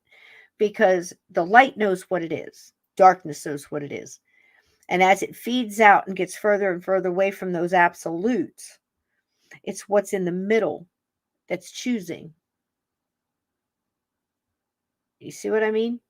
And I think a Ouija board represents that in a lot of ways because 100 people could take it out of the box and perceive to not have any issues. There's no around them or near future, you know, away from the incident. Nothing appears to be a problem. And then there's that one. His entire family gets destroyed. People get killed. You know, we've talked about it on this show where I think one of the saddest things that I've seen in this 50 years, other than the obvious of, you know, ghosts getting stuck and lingering in pain and lost and anxiety and searching and confusion, and you know that's like the saddest, you know, and those that were done wrong, you know, the innocents that, you know, want to tell their story, and you know, of course, all those obvious things are very, very sad. But the one of the most shocking thing is a simple little thing that we kind of say very off the cuff, kind of, you know, just kind of laugh about it. You know, it's become part of just things that we throw out there sometimes, and you often hear it spoken this way: the greatest lie um, the devil ever pulled off was convincing you that he does not exist. As many as possible, by any means possible, by means that are so corrupt, so dark, so foul, so underhanded, behind the scenes, layered in lie after manipulation, after sleight of hand, illusion, death, dying, decay, chaos, and blood, by any means necessary for your soul, for all the marbles. Of course, it can manipulate a group of people in a factory to think that they are doing their duty to put spells on wood that is being made for children going out into middle-class families across America and elsewhere and across the pond, from what I understand. So I'm seeing in the chat too, should you burn it? Should you whatever? I'm a big believer in the burying, the binding, the salting, the affirming, the affirmation, and burying, perhaps with your choice of religious medallions on top of it. And before I start hearing, oh, this and that, well, how many people have buried Saint, what's his name, upside down to help your house sell? How many people have, worn a Mary or a mustard seed around your neck or a cross? Symbols. But it's what we believe in, that what we put in, our intent, what combines whatever that is with our energy and its energy becomes one. The same, I don't want to say same, I want to say similar, in my opinion, to a musician and a guitar, to a rider and a horse. Think about it. Because one without the other is not the same. It's what you put into it too. And I think it's what you put into this. And there's a lot of variables and factors involved. She was having a good time. She went to a party. It was cool. Went out and bought one. They sell it at the store. What harm could it do? They sell chainsaws at the store too. But misused and kill somebody. They sell wood chippers. These silly arguments. The thing that gets me is they promote it to children.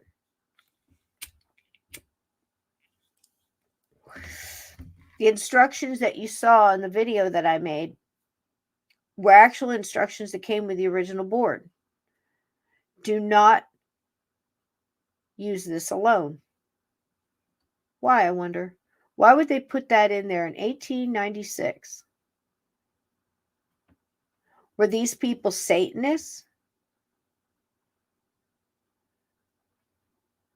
Were they the same ilk as the bunk bed guys? Or the people in that gather in recording studios and even after the fact, after the singer or the group or whatever is left? Or the place where I know this for a fact, that when they pressed records and albums, they did this. They would stand around and put spells. Not all of them, but a lot of them. Enough for people to still be talking about it. So why not? These boards made in Salem, Massachusetts. I'm sure it's just a coincidence. They certainly wanted people to think it meant something. And they put it in the directions, all these rules. Make sure you say goodbye. Why? Why did the Barbie Ouija board, as several of you pointed out, say see you later or goodbye for now or whatever it was? I think it was goodbye for now. I could be wrong. It's not the same, is it? Are little girls using Ouija boards to get back at that mean girl in class, or to get their daddy to stop drinking, or maybe their sister to loan them their sweater? Or these are just some questions. Now it's sitting under the bed. Cute little 8-year-old, 9-year-old girl, 6-year-old girl. I don't even know what, in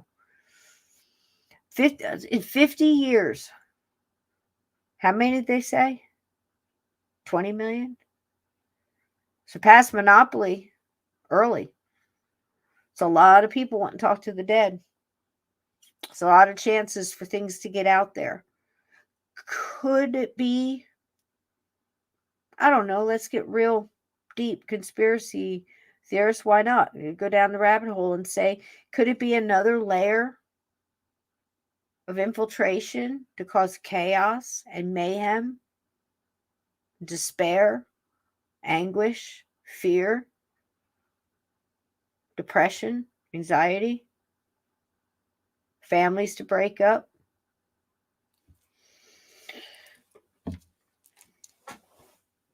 By any means necessary, more evil and more diabolical than you could ever imagine. So, yeah, I'd say it's probable. Now, did the people know they were doing it? Were they being manipulated? I don't know. I got a little video here. It would be hard to say. Was this a family that was nice to each other? They treat each other well. Of course, all we can do is look back at the people who started the board in this capacity. It certainly goes back, in many directions, as we said in the beginning.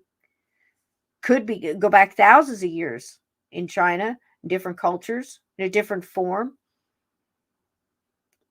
I think sometimes our arrogance and our this thing that we've been told, like to the victor, the victor writes history, or the winners write history kind of thing, is where we have all these illusions of what the past was like and what things we've been told. And I can remember being in the third grade and reading a story about what happened to the Native Americans in the in the westward movement, and all this manifest destiny and all this stuff. And I'm, wait a minute, none of this is true. What's going on here? That was me in the third grade. How long ago? Look at the shit they're teaching them now. Yeah, I said it. For God's sake, look at the shit they're teaching them now. If you have kids in school, if you have grandkids in school, for the love of all that's holy, downright criminal. More than likely a federal offense in most cases. Let's get on it, parents.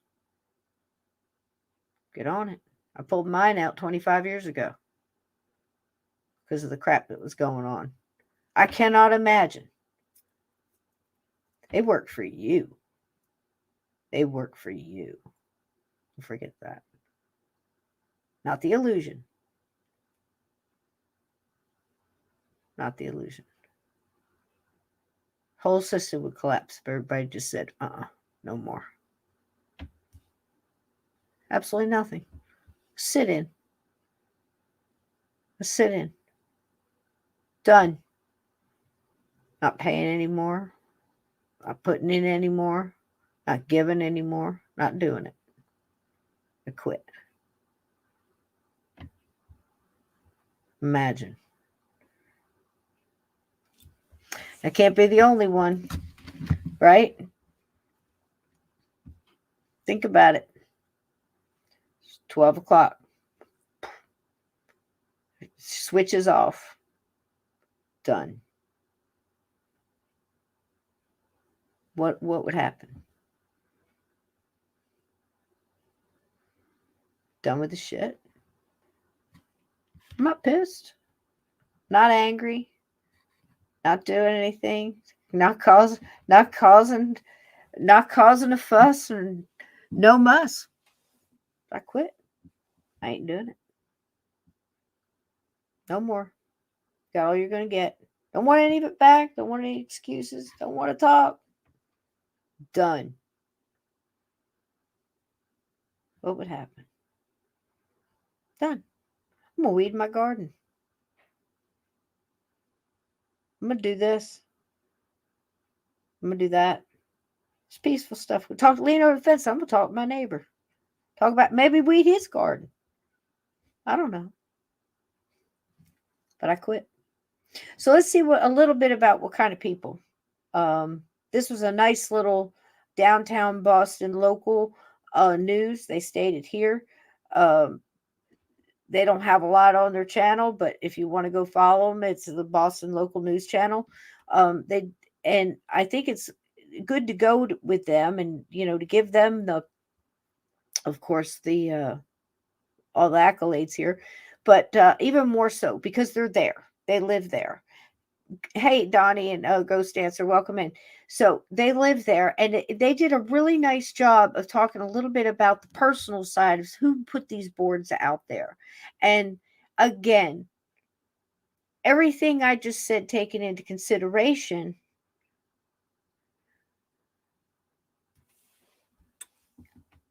I do believe that every tool available to the side that leans more toward the dark and wants to infiltrate definitely uses tools like this. Whether it be a pre-planned thing or just something that grew and was taken advantage of by smaller groups or a larger group. Because honest to God, guys, when you know about anything that's going on, especially large maneuvers and operations, and no matter what it may be, everything's compartmentalized. The left hand never knows what the right hand's doing. I get sick and tired of hearing these people. You want to hear me preach? Here's one. Here's a little slice of JFK situation and any other decent conspiracy that has meat on the bone, not some wild ass crazy shit. Where's Sisto's crazy line? I don't know. I may not have seen it yet. But any conspiracy that's got good, that's an actual conspiracy. It's not a conspiracy theory, it's a conspiracy fact. And nobody wants to talk about it because, this is a sensitive subject here. Sensitive. You know what a sensitive subject is? An entire population of a planet being lied to. There's your headline. Way too many people, their consciousness raising. Some of us been sitting around waiting for other people to wake up for decades. And if people can't see that there's a spiritual warfare going on, that's been going on, that's bubbling to the surface, and there's a split. Talk about compartmentalization. There's definitely people going this way, and there's people going that way. And there's people that are dancing in the light and excited to be here and have seen so much darkness throughout their lives that they know that this is an exciting time to be here. But at the same time, we've got to look at stuff like we're looking at tonight, and we got to show them, give whatever it takes to show them and going, no, stop focusing on the board. It's not the board. Some of it's beautiful artwork, yes, but in the wrong hands could be a devastation of a bloodline. And if you know anything about this subject or the metaphysical in general, and you don't say that to somebody, well, then you're doing a disservice to that person, because you know these things can go either way. It's the same thing as telling somebody, no, you don't have any lessons. You need to have any lessons to drive a car. Cars today, they practically drive themselves. That's a joke, and it's not a joke. You know what I mean? But no, just get in the car. We'll pull up. We'll get on the interstate. All the stuff is one direction, and we'll just pull over, and you just get behind the wheel and let's go. From the same group of people that throws kids in the lake to teach them how to swim. A 6-month-old baby, chuck it in the lake. He'll paddle. He'll come up and be all right. Tell me you don't know somebody in your past that did that with the kids. God help somebody try to do that more than mine. But you get the point. It's a tool, but it's like a chainsaw, you know. They'll watch a YouTube video, they'll be all right, you know. They know what they're doing. There's directions on the box. Well, the directions they put in the first box said don't play it alone. Don't play it if you're sick. There's an interesting one.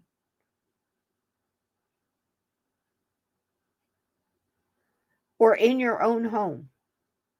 Those three draw my interest. Think about that. 1896. This was in the directions that I showed in that video. Why? Why would they say that? Intrigue? I'll buy that. Advertising was off the hizzy back then. And if you read the articles and stuff, it was kind of no holds barred, and, you know, they'd lie, they'd, you know, hyperbole and, you know, all kind of exaggerate and make straight out, make shit up. That, no doubt. No doubt. But an interesting choice of words. Interesting focus. Who knew something back then to say, hey, if you're sick and you're messing around talking to spirits, that could really, that might not be good, because, you know, they could take you over easier. That 1896, they knew this. We barely know it now. I have people I talk to all the time that are still trying to figure out why their house is haunted, because it's a new house. And it's so hard to go, well, okay, that's where that, okay. We'll start level one. Level one. We're going with level one. And I don't mean that to be mean. I'm just, you know, you go in and you're trying to explain to people who have no clue. I went in to do this shop one time, and it was a really cool shop. You know, it was one that had incense and tie-dye stuff, and, you know, it was chill.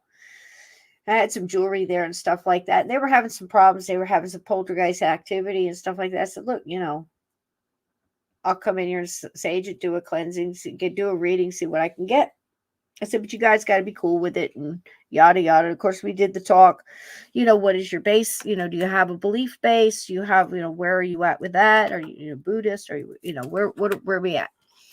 And because I usually, and rightfully so, you take a combination of those things, you know, whatever you might have there, owners of the shop, partners, married couple, whatever, family. And you have to mix that in with whatever you're doing and whatever you feel you need to emphasize on for the situation at hand. Right. So we do all those things. And it of course, it has to last beyond the time you do it. This is not just a one and done thing. It has to last beyond. If they don't believe it, again, might as well throw a stick at it. You're just pushing it outside.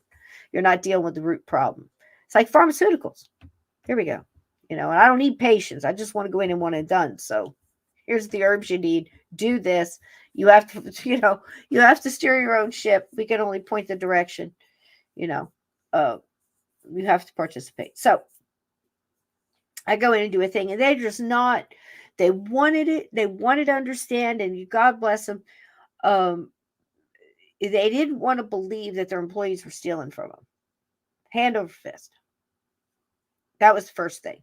Now, why they were doing it is another story. I couldn't tell you. And honestly, I think it was, sad as it may seem, it wasn't all together as a group. It was separately.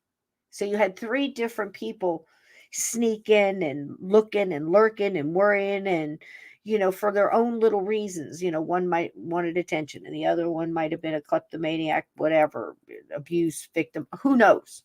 But there was three different ones, all employees, all stealing from the till. And they had their suspicions, but I think they mostly blamed one, which again created anxiety, created an energy. You think this is a hot mess. You should have seen this.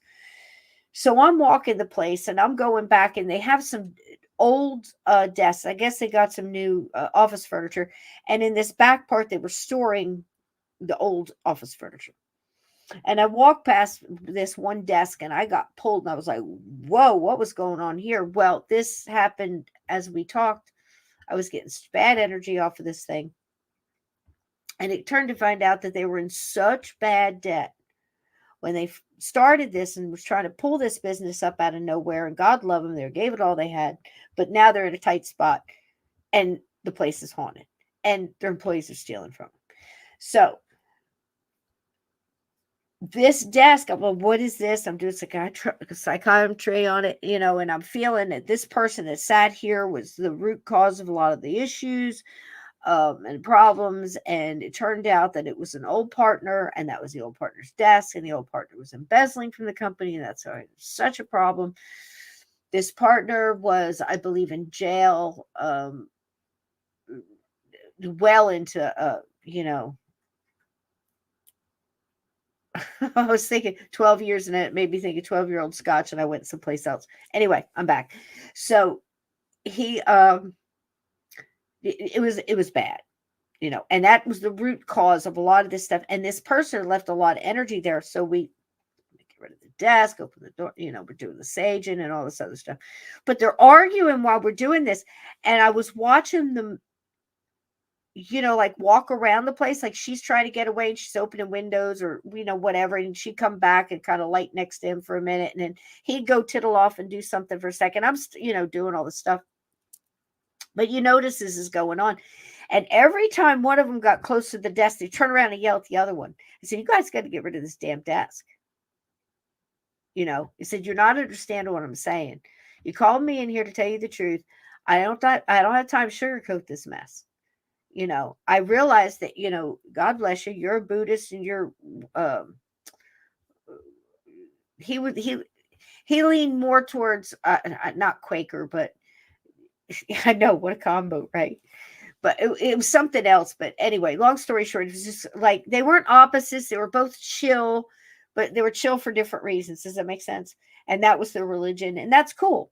You know, and lots of light and we just want to do the right thing, but everything's so bad and I'm so depressed and I'm drinking too much and I'm taking too many pills and I can't stand her and she never shuts up and then she cries and, you know, he doesn't understand me. It's a lot of that shit. But it's eating and eating and eating, and they're there 7 days a week, 24/7. You know, this is a family business, and all their employees are stealing from them. And I think 2 of them are family. Never go into business with family that you don't frisk in and out, right? So anyhow, it's the not understanding, and it's the energy, and it's everything affected. Now, I brought that up to say they used to sit in the back by that thing and do a Ouija board. They had sessions. In and out, all kinds of people. Strangers, which, you know, again, I got nothing against strangers, but it's opening up. And so you got all these people coming in with different intentions and different energy and different walks of life and different character and different life experience. Does this make sense? And it makes a difference. So what were the people like in Boston that pushed this Ouija board forward? So here's a little short clip. I think it's like 4 minutes. It was very informative. And again, it's done by the local news station there in Boston, where they turned out Ouija boards like, you know, pancakes on Sunday morning. One Baltimore native was boldly preoccupied with creating an oracle into the future. People were questioning their faith, questioning religion, looking for answers on their own. July 1898. Baltimore native William Fuld and his brother Isaac signed a contract to manufacture and sell the infamous Ouija board, the fabled parlor game that more than satisfied America's turn-of-the-century lust for spiritualism. People need hope. They're just grasping onto religion, spirituality.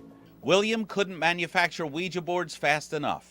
In all, he would expand his enterprise to 7 Baltimore locations, including this factory on North Central Avenue, now a funeral parlor, and his largest 3-story factory on Harford Avenue, a building that would play a sinister role in the mystifying Ouija legend.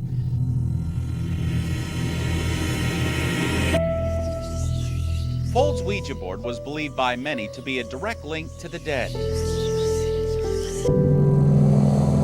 Otherworldly spirits would gently glide the hands of the living on a planchette, which would lead the curious mortal to a series of letters, numbers, or symbols that adorn this inauspicious game board.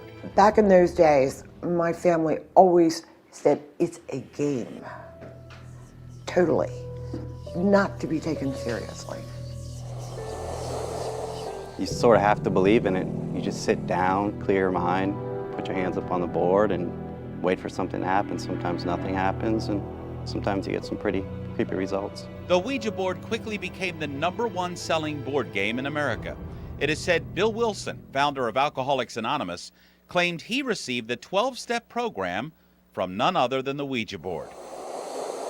But not every apparition that controlled the planchette would be so generous. World-renowned magician Harry Houdini, who often cast a cold eye toward the paranormal, said he knew 5 people who went insane using this 3-ply bird's eye maple game board. I think it all depends on the person that's playing with the board. If you have bad intentions and you're asking the wrong questions and you want the wrong answers to come through, the wrong answers and the wrong questions will be answered. Williams were good, if good meant No offense, but I've never heard such word salad in my life. Carry on. $signs. The self-proclaimed Presbyterian soon became a millionaire, but his newfound wealth came at a ghastly price. Just 3 years after the two signed their contract, William Fold completely cut his brother Isaac out of the talking board business, igniting a lifelong blood feud between brothers. Apparently, Isaac was walking off with money. After failing repeatedly in court to reclaim his share of the Ouija profits, Isaac went into the insurance business.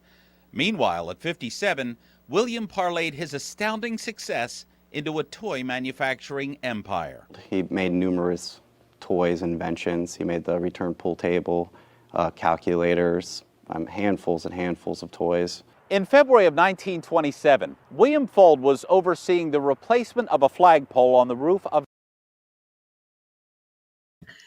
Exactly, and that a kicker? I love it.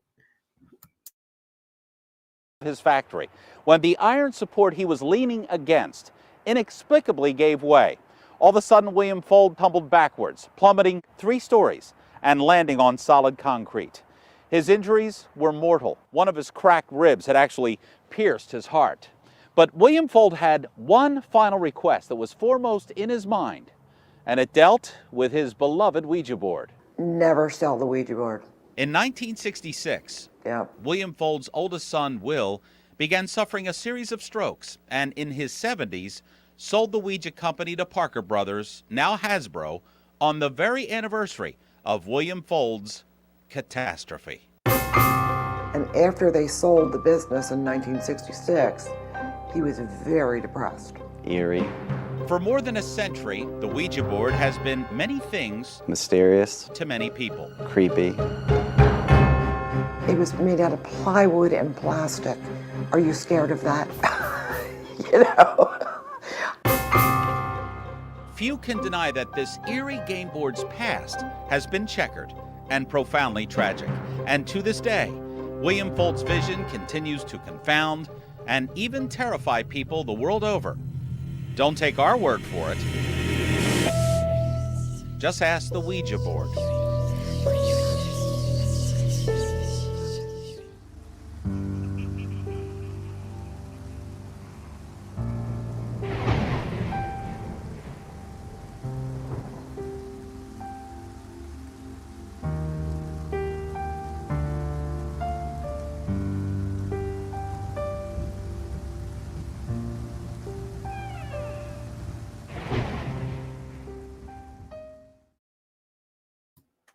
I like that little guy. He's got a lot of personality for a ghost, don't you think? The way he comes in, he gets his electricity off the light bulb, and then he kind of just pauses a moment, looks around like he just acknowledges and just, goes on with his day. Goes about his day, opens the door and goes on. That's my kind of ghost, man. All right, so that was crazy, right? So obviously greed, family betrayal, um, theft, embezzlement, uh, probably some screwing around behind the scenes because, why not? And, and then the guy on his deathbed that went through and caused all that mess said, don't sell the company. And the son turns around and sells the company and all hell breaks loose, apparently. So, excuse me. I don't know. Family curse? I don't know. I don't know if I go that far. There's lots of people that have bad luck and you shine a light on it. You can kind of make it fit the narrative you want it to and all that. I don't know. I wasn't there. It doesn't sound like they were cool to each other. And we know he did it for the money. And, why wouldn't you? I mean, that's just commerce, right? But was there a sinister thing behind it? I can't tell you that. I dug around. Everything that could point to that, even the directions and the fact that it was stamped Salem, Massachusetts. Of course, Salem already had its reputation. Everybody knows what it meant even then. It's going to make you think about black magic and witch trials and, people turning other people into frogs and shit. I mean, it's just where your head goes. That's a natural thing. And that's been the truth for centuries now. Well, a couple anyway. Right? So, of course, it's a stamp on there. And it's used for advertisement and say, if it doesn't say Salem, Massachusetts, you don't have an original. It's just an advertising trick for sure. Does it have a deeper meaning? Don't know. It may not have for them, but I think it did for people who purchased it, talked about it, pointed at it, put a deeper meaning into it by influence. You don't think that can happen to a huge amount of the population all at one time? I give you the pet rock, the electric Twinkie, the Walkman, the beeper, right? The McRib, for Pete's sake. Just look at people, impulse stuff. How many candy bars, Mom, have you bought? And again, I'm not trying to be sexist. This is what I'm used to for 60 years. We had a nuclear family, and I knew a lot of moms, good moms out there who worked. My mom was a single mom in the 60s. But we have a lot of moms out there. How many moms have bought candy bars because your kid grabbed it off the impulse aisle at the grocery store while you're trying to count up NAD tax? And remember that if you got the bread or the hamburger buns to go with how many? A lot of candy bars, a lot of magazines, a lot of, what's the name of that thing? The Globe. The Globe is one. Inquirer, the National Enquirer. That little light coming through there. Is that better? That's better. It's crystals. Isn't that pretty, Crystal? Right next to the skulls. National Enquirer, Family Circle. They saw Family Circle. Women's Day. All that shit. Guys know what I'm talking about at the magazine stand. Impulse buys. God, when I was a kid, it was TV Guide. And I remember, I'm so old, I remember when Time Magazine and Life Magazine were two separate ones, and they were big. I remember my mom sitting on the couch holding that thing. It was like a newspaper. Those things were huge. Sophia Loren on the front. Some kind of mess. Some Hollywood star. But anyway, Ouija boards. I think it's what you put in them, who you're with, and what's around. You might. Here's a concept we don't often think of. What if because of your energy, and we know this to be true. We've heard multiple experiences. Myself, Steve, other guests, people in the chat, where a ghost has attached itself to someone because of their energy, even momentarily. How many hauntings that something came through but hung out for a second or was attracted to a living human because of the energy they were experiencing at the time, much like an aura that changes with your health, with your mood, with your surroundings, with your energy you're taking in and putting back out, what you're worried and thinking about, what's going on in your mind, your how your chakras are. I mean, it's a combination of everything, right? And ghosts who come by, not only attracted to the light, but the energy. They recognize it. I'm depressed as well. I recognize that energy. I'm worried about my kids too. I'm looking for my kids. She's worried about her kids. And you might be worried about your kid because they just went to college or off to the army or got getting married or addicted to drugs or, you know, but it's a mother's energy or a father's energy or a wife's energy. It sounds so simplistic, but this is, I'm trying to search for the right word. This is a painting of a picture that's taken 50 years to surface the picture out of it. It's been a lot of painting and a lot of changing and a lot of add more here. And like, oh God, that's got more blue in it than I thought. You know, it's this mural. And right now, the most valuable information I can give to you about this, and again, this isn't too much thinking about this stuff, because to this you can add tarot cards, dowsing rods, any kind of equipment, the white noise on a television, a cell phone, an app on a cell phone. You know, I mean, think about it. You know, like some of these paranormal apps where, you know, do you have a ghost in the house? Or can you imagine getting addicted to that? You know, you see something, oh my God, now you're looking again and you're looking again and you do it again. And before you know it, you've done hours of this shit. And you've got all these pictures and you're scared shitless. And it may or may not be some kind of rigged thing, but you don't know. And it's that seed of doubt that, you know, makes the fear fertile, if you know what I'm saying. You can get addicted to anything. I mean, look at gambling apps for, like, you know, porn. Holy shit. You know, there's a lot of things people get addicted to, folks, right?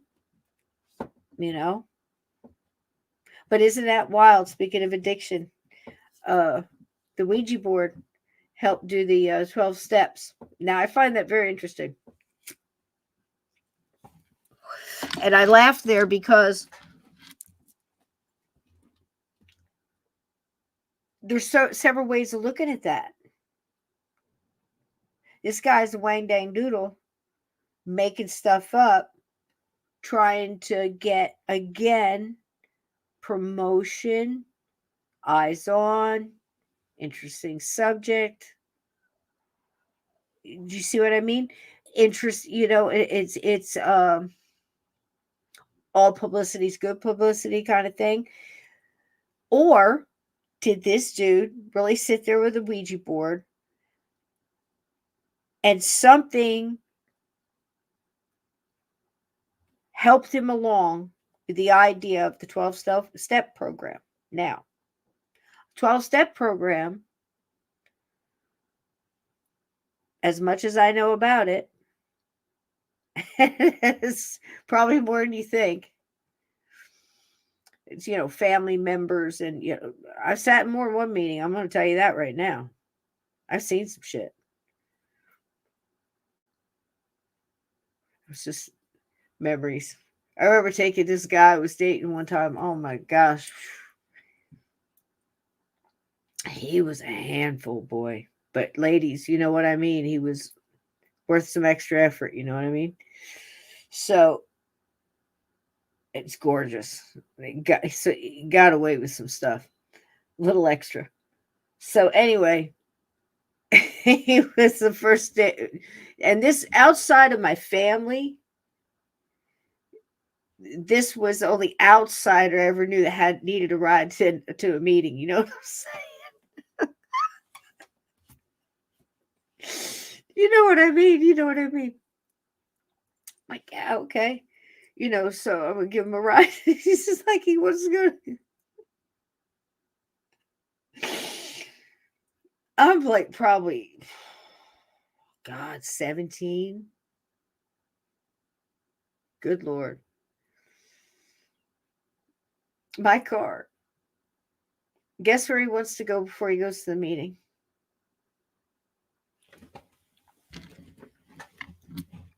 Three guesses. The first two don't count. And yeah, I took him there. I was 17. He was gorgeous. He wanted to go to the liquor store before he went to the meeting. Took him to the liquor store. Now, I'll tell you what.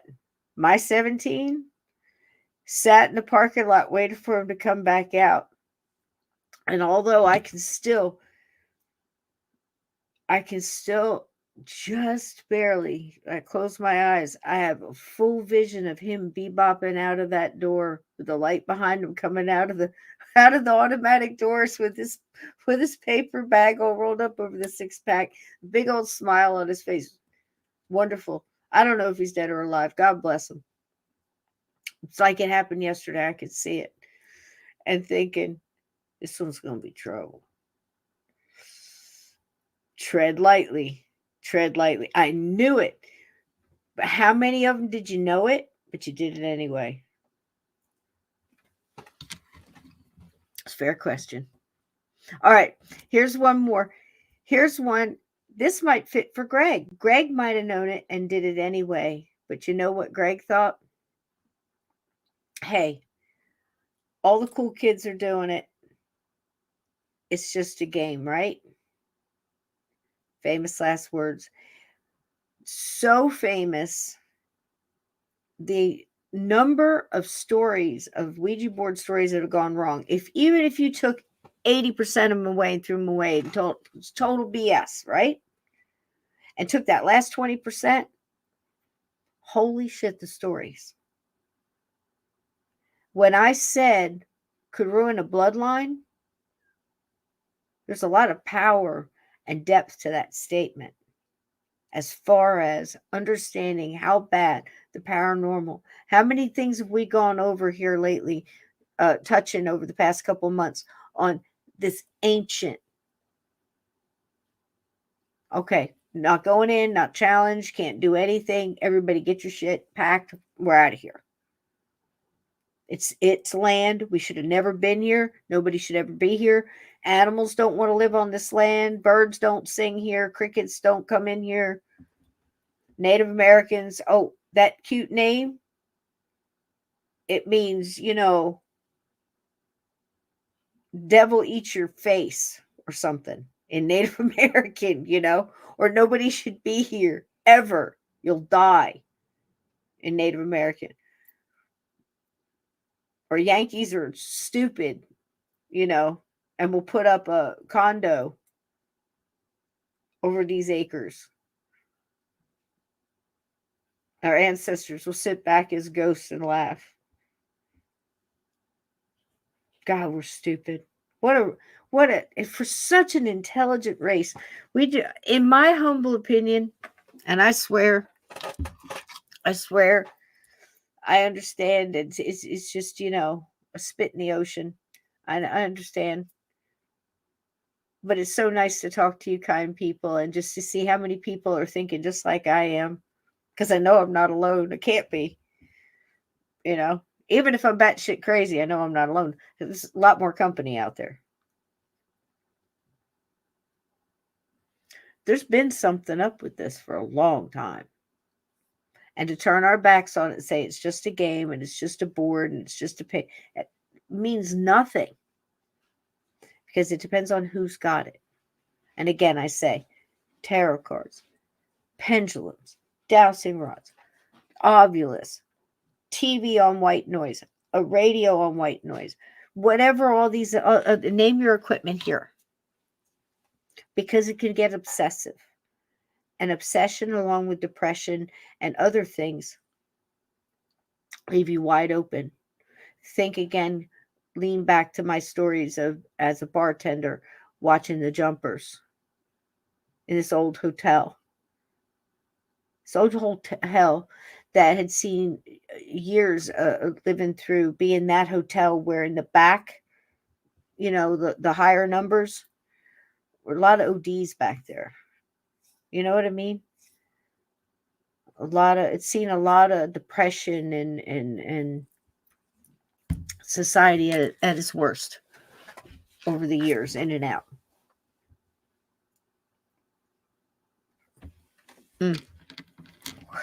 It's a recipe for madness, my friends, on both sides of the veil. I assure you. And I think there's so many buildings like that. I mean, endless. How big is this world?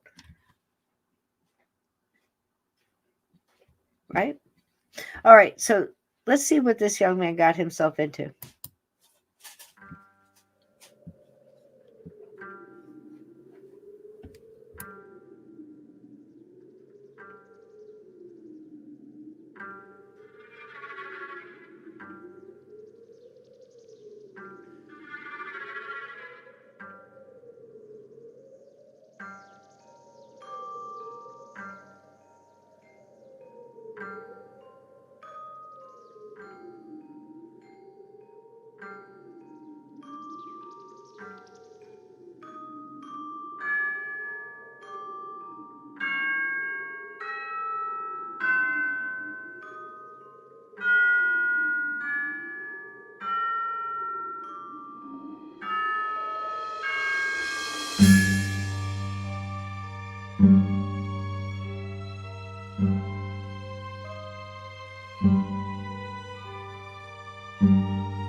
But Greg Cairns claims that he was only a child when he first played with the Ouija board, and that made the demonic forces he let loose all the more terrifying.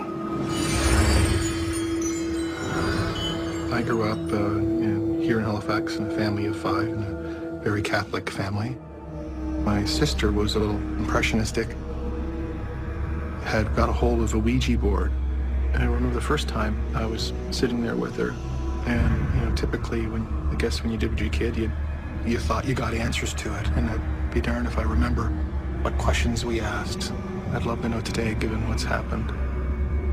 But I remember we got answers and laughing at it, thinking how this was strange and funny and scary. And then didn't think anything of it until a few months later, because from that point on in my life, I've had a number of different experiences. Most of them not good. Not good, he says.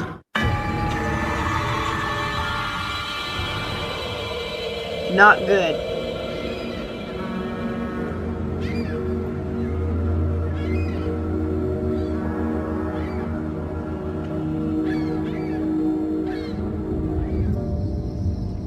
The attic was kind of shaped like the house that you'd see, like a sea captain's house with windows at each end. So as a 10-year-old, when you're going to sleep at night, and you're at that age where maybe you still are a little afraid of the dark, what I used to notice was how the moonlight and the trees would throw shadows on the wall, and how the darkness and light would lay on different objects in the room. I gotta be honest with you, chat. This one scares the living shit out of me. As a child that saw things, where's my child experiencers out there? This one hits. When I noticed that the candle that was normally on the bedside table was now on the floor in the middle of the doorway.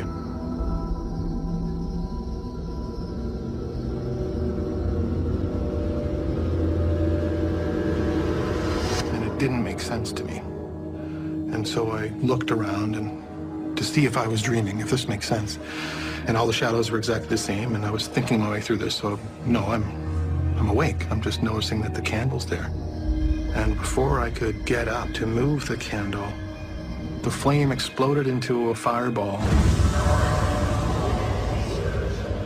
And from the back of the fireball slowly emerged a dark figure. And I instinctively knew it was evil.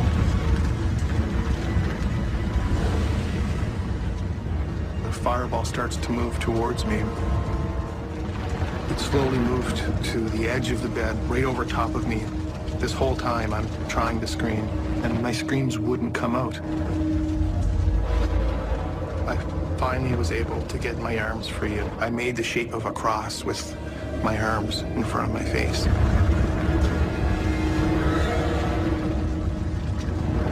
And that worked. In the next second, it's gone. And everything is exactly as it was a minute ago. Nothing has changed. The candle is back on the bedside table. Why does that work, chat? For that little boy, for little boys, little girls that might be listening to this, that something like this happened.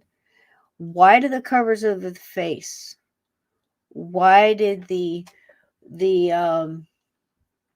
what do you call it? The atomizer for the asthma of the little boy in Stephen King's It, when he believed that had magic in it and turned it on the monster, and the monster recoiled.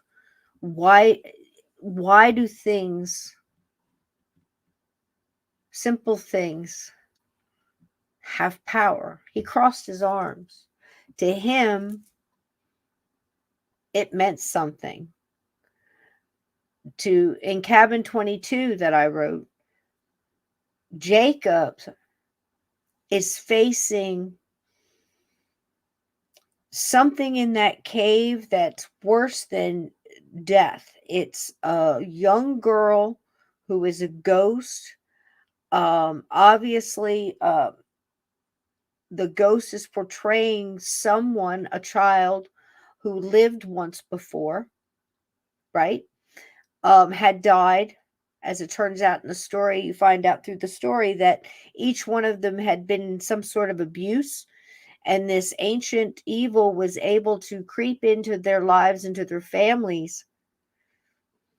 And it's an unfortunate truth, once you really start understanding what's going on here in this subject, that opens the door for that kind of attachment.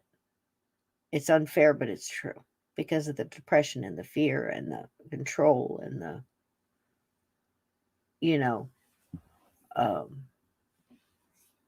the abandonment and the whole, the shock of being harmed by someone who is supposed to protect you, So anyhow, yep. Lindsay got it because he believed. Because he believed. I felt attacked that night. I felt that negative energy, evil.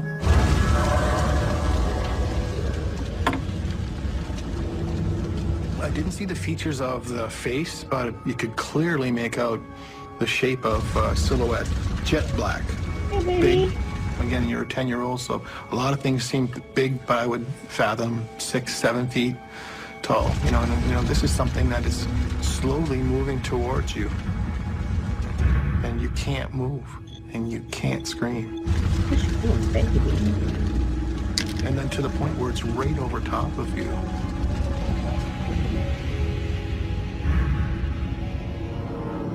And I can't explain that. I can't compute that. I can't put that into a category and say, okay, well, that was just a bad dream. You put these things together. And then if you layer in, hey, wait a minute now. We were just playing with the Ouija board 2 months ago, 3 months ago. That's when it really gets you. And you go, well, are these connected? Did we do something? Is there something to the myth of the Ouija board and allowing something negative, demonic, what, to come in? I had one event happen there where 2 of us were in the house. You know, remember when you're young and you're a teen, you know, back in the 70s, Saturday Night Live had just started to play and you'd be out, you'd come in, this show was on at 12:30 here, and we were watching that show in the living room. The living room was kind of spooky. They had a lot of old British antiques and the sort of the, you know, loudly ticking grandfather clock.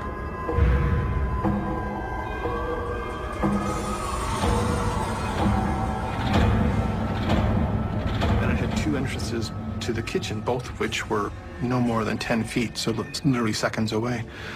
And we were watching the show, and all of a sudden there's a huge crash. And we thought someone had tried to break in the back door, so, you know, we both grabbed fire pokers from the fireplace and ran different directions to come and sort of meet this person in the kitchen.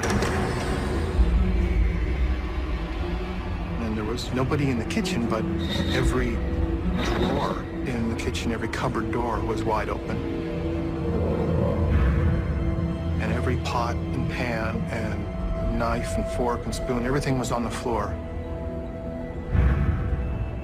And this is within 3 seconds, 5 seconds, as long as it took us to get in. It's impossible for that to happen. And him and I are still thinking, for some reason, someone's broken in, so we're going down to the basement, and we figure the guy's hiding down there. We never did find him. And it wasn't until we came back upstairs 5 minutes later that that creeping thought dawned in your head of, what just happened here?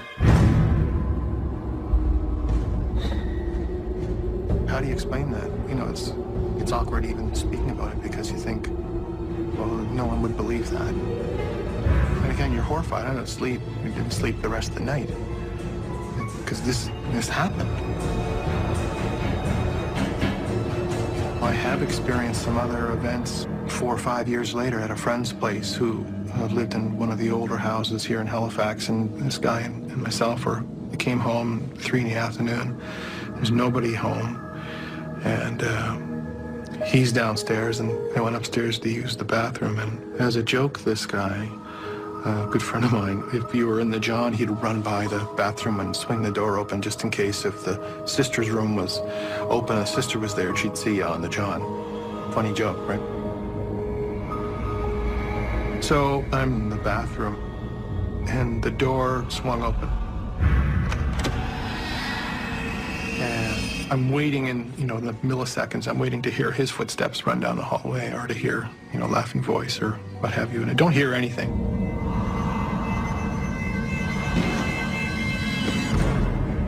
And outside the bathroom, I can clearly see an older woman. This wasn't a threatening thing. It was just so odd and so scary to have happen.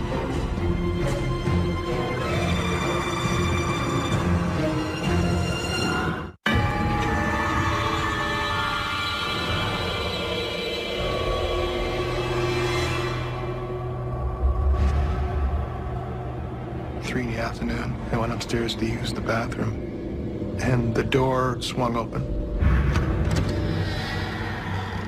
Just to be cheeky, I had a friend, he used to run out of his bedroom and sort of whip the bathroom door open and run down the hallway laughing. And I'm waiting in, you know, the milliseconds, I'm waiting to hear his footsteps run down the hallway or to hear, you know, laughing voice or what have you, and I don't hear anything. As I sort of turned to look to see if this chap was there, outside the bathroom, I can clearly see an older woman with sort of white hair, a flowing white robe, like a shift, if you will, right? And we catch eyes. She kind of tilts her head and looks at me with no expression and stays there for about a second. And then turns her head and then continues on. So I had a really good, hard 5-second look at this, right? And it took those 5 seconds for me to realize what I'm seeing. And as I realized it, I ran downstairs, and I was so horrified. And I don't know why I was horrified. There was nothing negative to it, but it's just the thought of seeing something that you immediately process as a paranormal or a ghost. So I ran downstairs, and this guy realizes with the look on my face that what I've been through, and he asked me, and I tell him, and he swears to this day that he didn't run by and open up the door. And I can swear that I saw what I saw. This wasn't a threatening thing. It was just so odd and so scary to have happen. In retrospect now, I believe that foolishly when we were children and we played with the Ouija board, that's a perfect storm for something negative, evil, or demonic to be allowed to sort of creep in. And I think we allowed it to creep in by opening it up with the Ouija board. And there's enough stories similar to mine. And a reasonable, logical mind has to draw some sort of conclusion from that. And you add on that I have experienced these things. They have happened to me. There was a time during the 19th century when spiritualism and seances were all the rage. Our experts say that's when Ouija boards were introduced as a popular new toy, a toy that promised to help the untrained and the naive dabble in the supernatural. Greg and Sharon both think that playing with a Ouija board is what brought evil forces into their lives. Sharon believes she has put that evil behind her, but Greg, he wonders if the powers he unleashed still follow him to this day. I've continued to have experiences to this day. And I've had a lot of other negative things happen in my life. And, you could shrug them off to life. But now I don't know.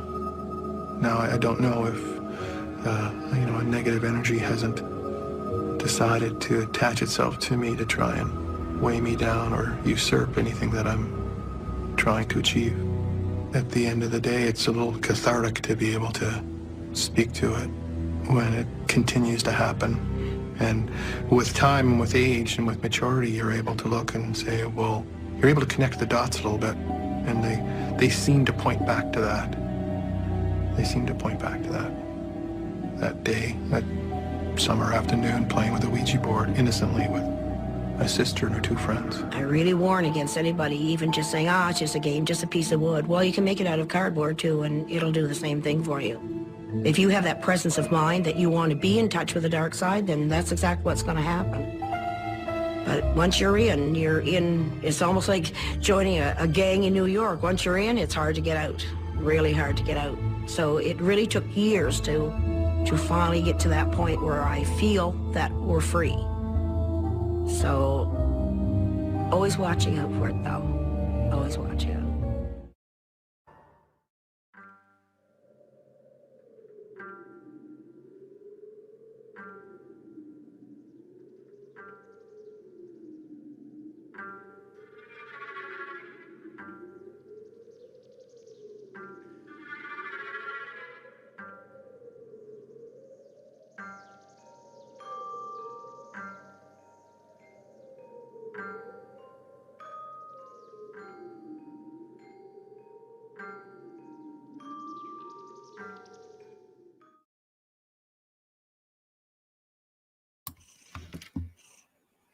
Like I said, here's this poor guy, right? Looking back in hindsight, 2020. But he had to go through the experience. So all's I'm saying, and for those who know, for those who agree with most of what they saw tonight, as far as it's a possibility, it more than likely happened, whether it was, the way they said or not, we got 1,000 more. Are they all wrong? So it's enough out there to absolutely proceed with caution. I mean, whether it's a bunk bed or, a board game or a cell phone or an app or,